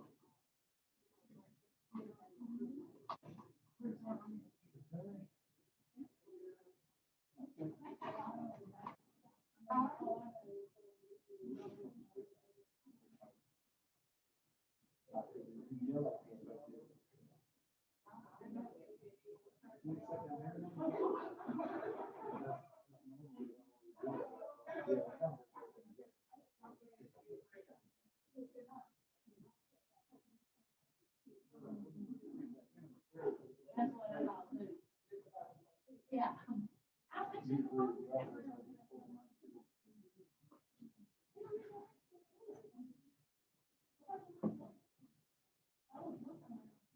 This is 22 election day. Oh, we wondered if you don't go out. Here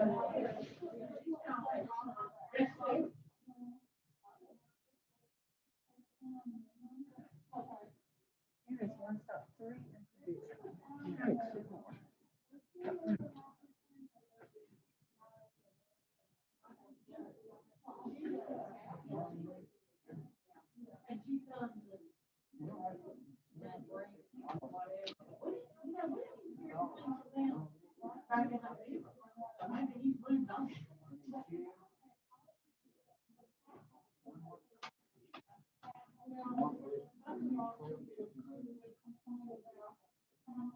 I've got the ballots in my car if you want to put them with the.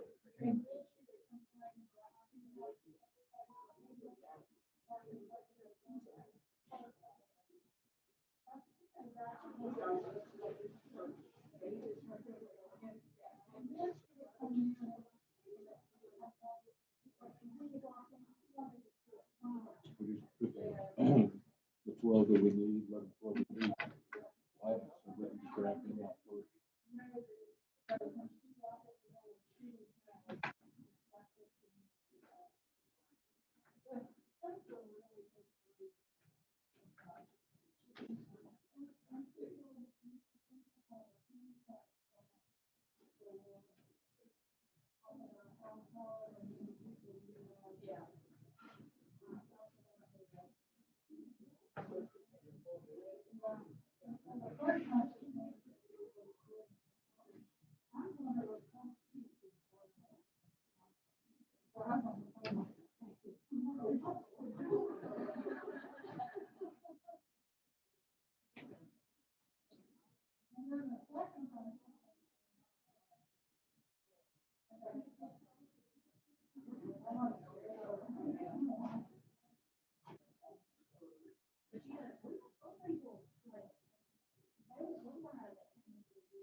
And he was like, no, they're not helping us.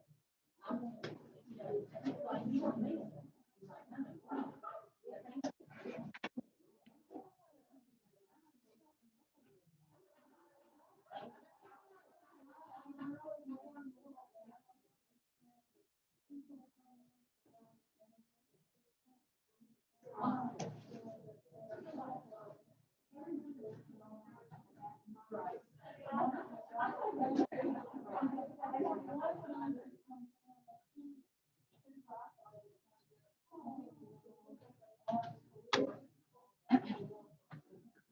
Bringing me presents? One more after this one. Short road.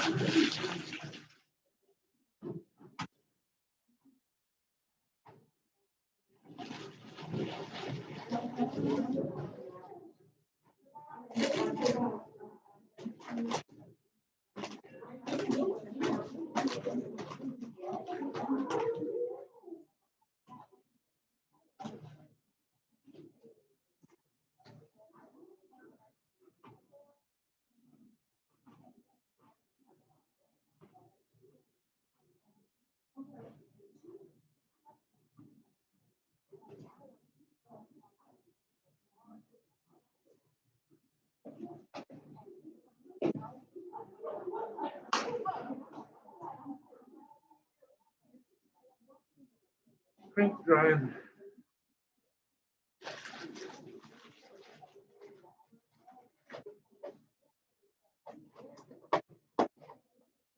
We have patio, board on the side of our house. Apparently you do change that. You have to wait for, you know, weather to be right, a couple days, whatever. Kathy just called, she goes, yeah, dug up one of our dogs. Oh, crap. I said, what are you doing? And she said, well, it was in a cadaver bag, but I guess they broke the bag open when they were digging. And they just like scattered the bones around. And now they buried it. Real horrible. Yes. I've got all these read in. These two left. Okay, cool. And I'll print you some reports. Did you get something? I did. Okay. Whoever made that sandwich did a good job. We have a deli, a guy, well, he used to have a deli and he stopped. Now he just does catering. I saved my brownie. Amen. I'm gonna get my brownie later. Not one. That too. I noticed you with a Starbucks cup, so I'm glad to know there's one somewhere.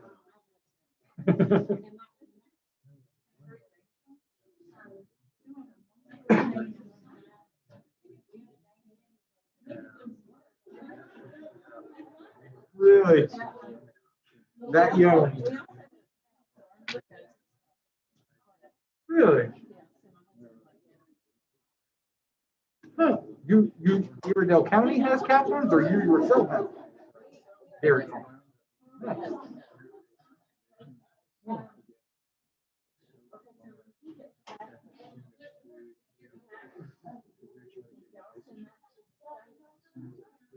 So what I'm gonna do is print a bunch of reports for you. I'm gonna print precinct reports with group detail.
I think that's just a random selection. I don't know why that would take a long time.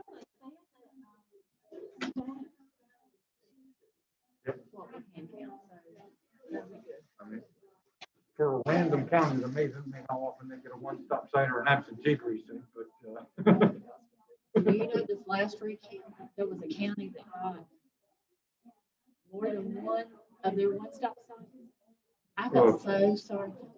yeah, that's, especially this I past mean, not election. for the where, recount, for the hand-eye. What, 70% of it was cast in one-stop for I'm absentee? trying to think what county that was.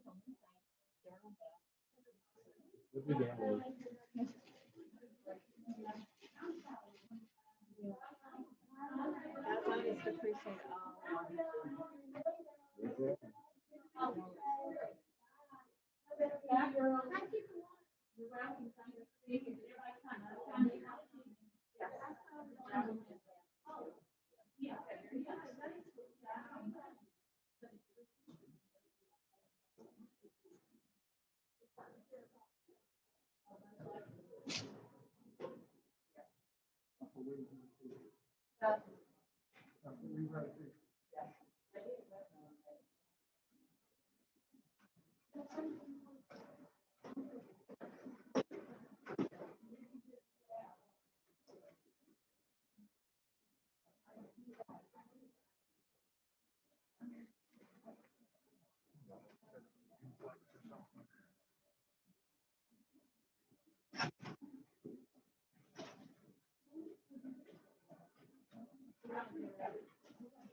I'm gonna try to get them to stop duplexing just because these reports are a lot easier to manage. What's that?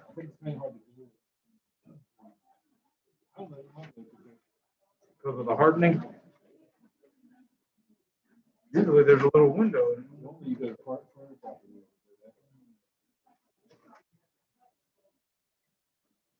Yeah, it's in that area. Huh. Says it's not installed, but it's doing it. No.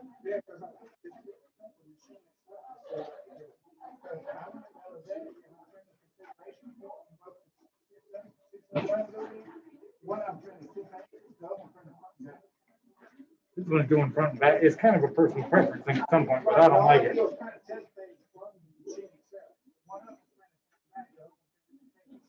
Oh. In the machine. I don't know how to change that.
Hey,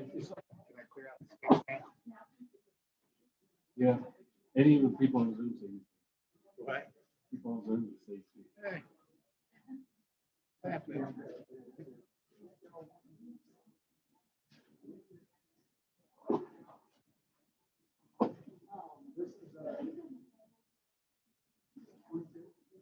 All right, just leave it right there.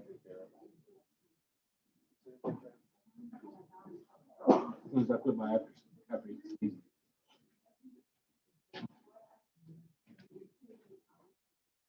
I think he has, I think he's read everything in. I think he's just got to print reports. Let me ask him, he's probably outside smoking. Probably. But in the next place that we go, in the next, did you eat? The next place we go, we have 10 precincts, one stop, and then one division. So I need 12 machines. 1, 2, 3, 4, 5, 6. Those 12 on this side will make 10 of them precincts, one division, and one stop. And then the rest of it, we just use them 36 of them. And we'll put those 12 on the truck last. All right.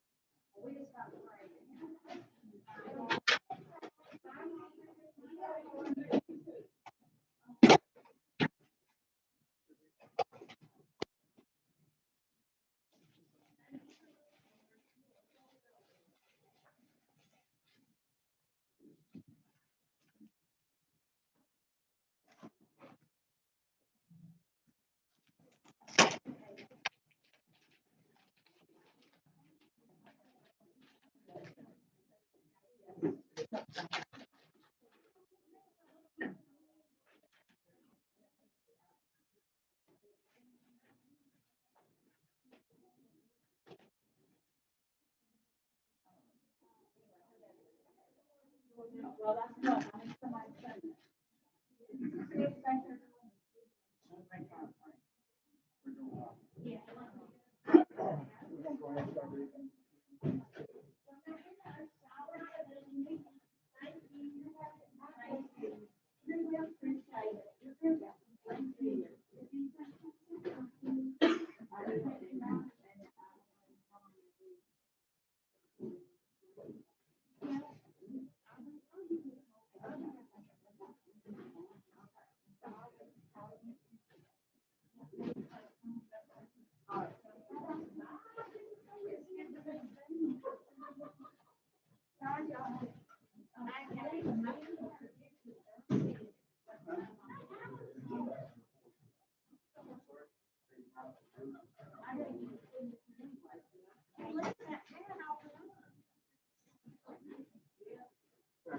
Sticks me.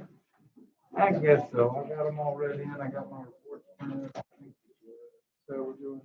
So what we're gonna do is we're gonna do 1 through 10. And you clear those and leave them in there. And then we're gonna do one stop and one division. That's 12 machines.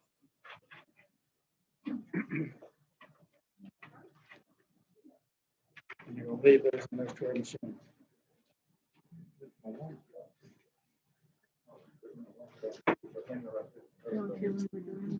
Good. For the purposes of your handout. Hey, guys, we're finished with all of our counting and everything. So does anybody have any questions or? No, I don't have any other questions. There were 2 people who couldn't make it from the disability community, and I'm wondering if the recording is going to be online for them to view later. Yes, we can put it online. Yes, so just we'll get that on there. Okay, thank you so much. You're welcome. Thank you. All right, thank you. Yeah, you got any questions, Curtis? Anything? No, I don't have any questions. What I'll do, the question I have, I'll send them in. Do have some concerns about the new system. Well, I don't know if you all are going to purchase it or not, but there are some concerns. Okay. Well, just reach out to Becky and she'll be happy to, answer what questions that you've got. All right. Okay. Okay. All right. Thank y'all. Thank you. All right.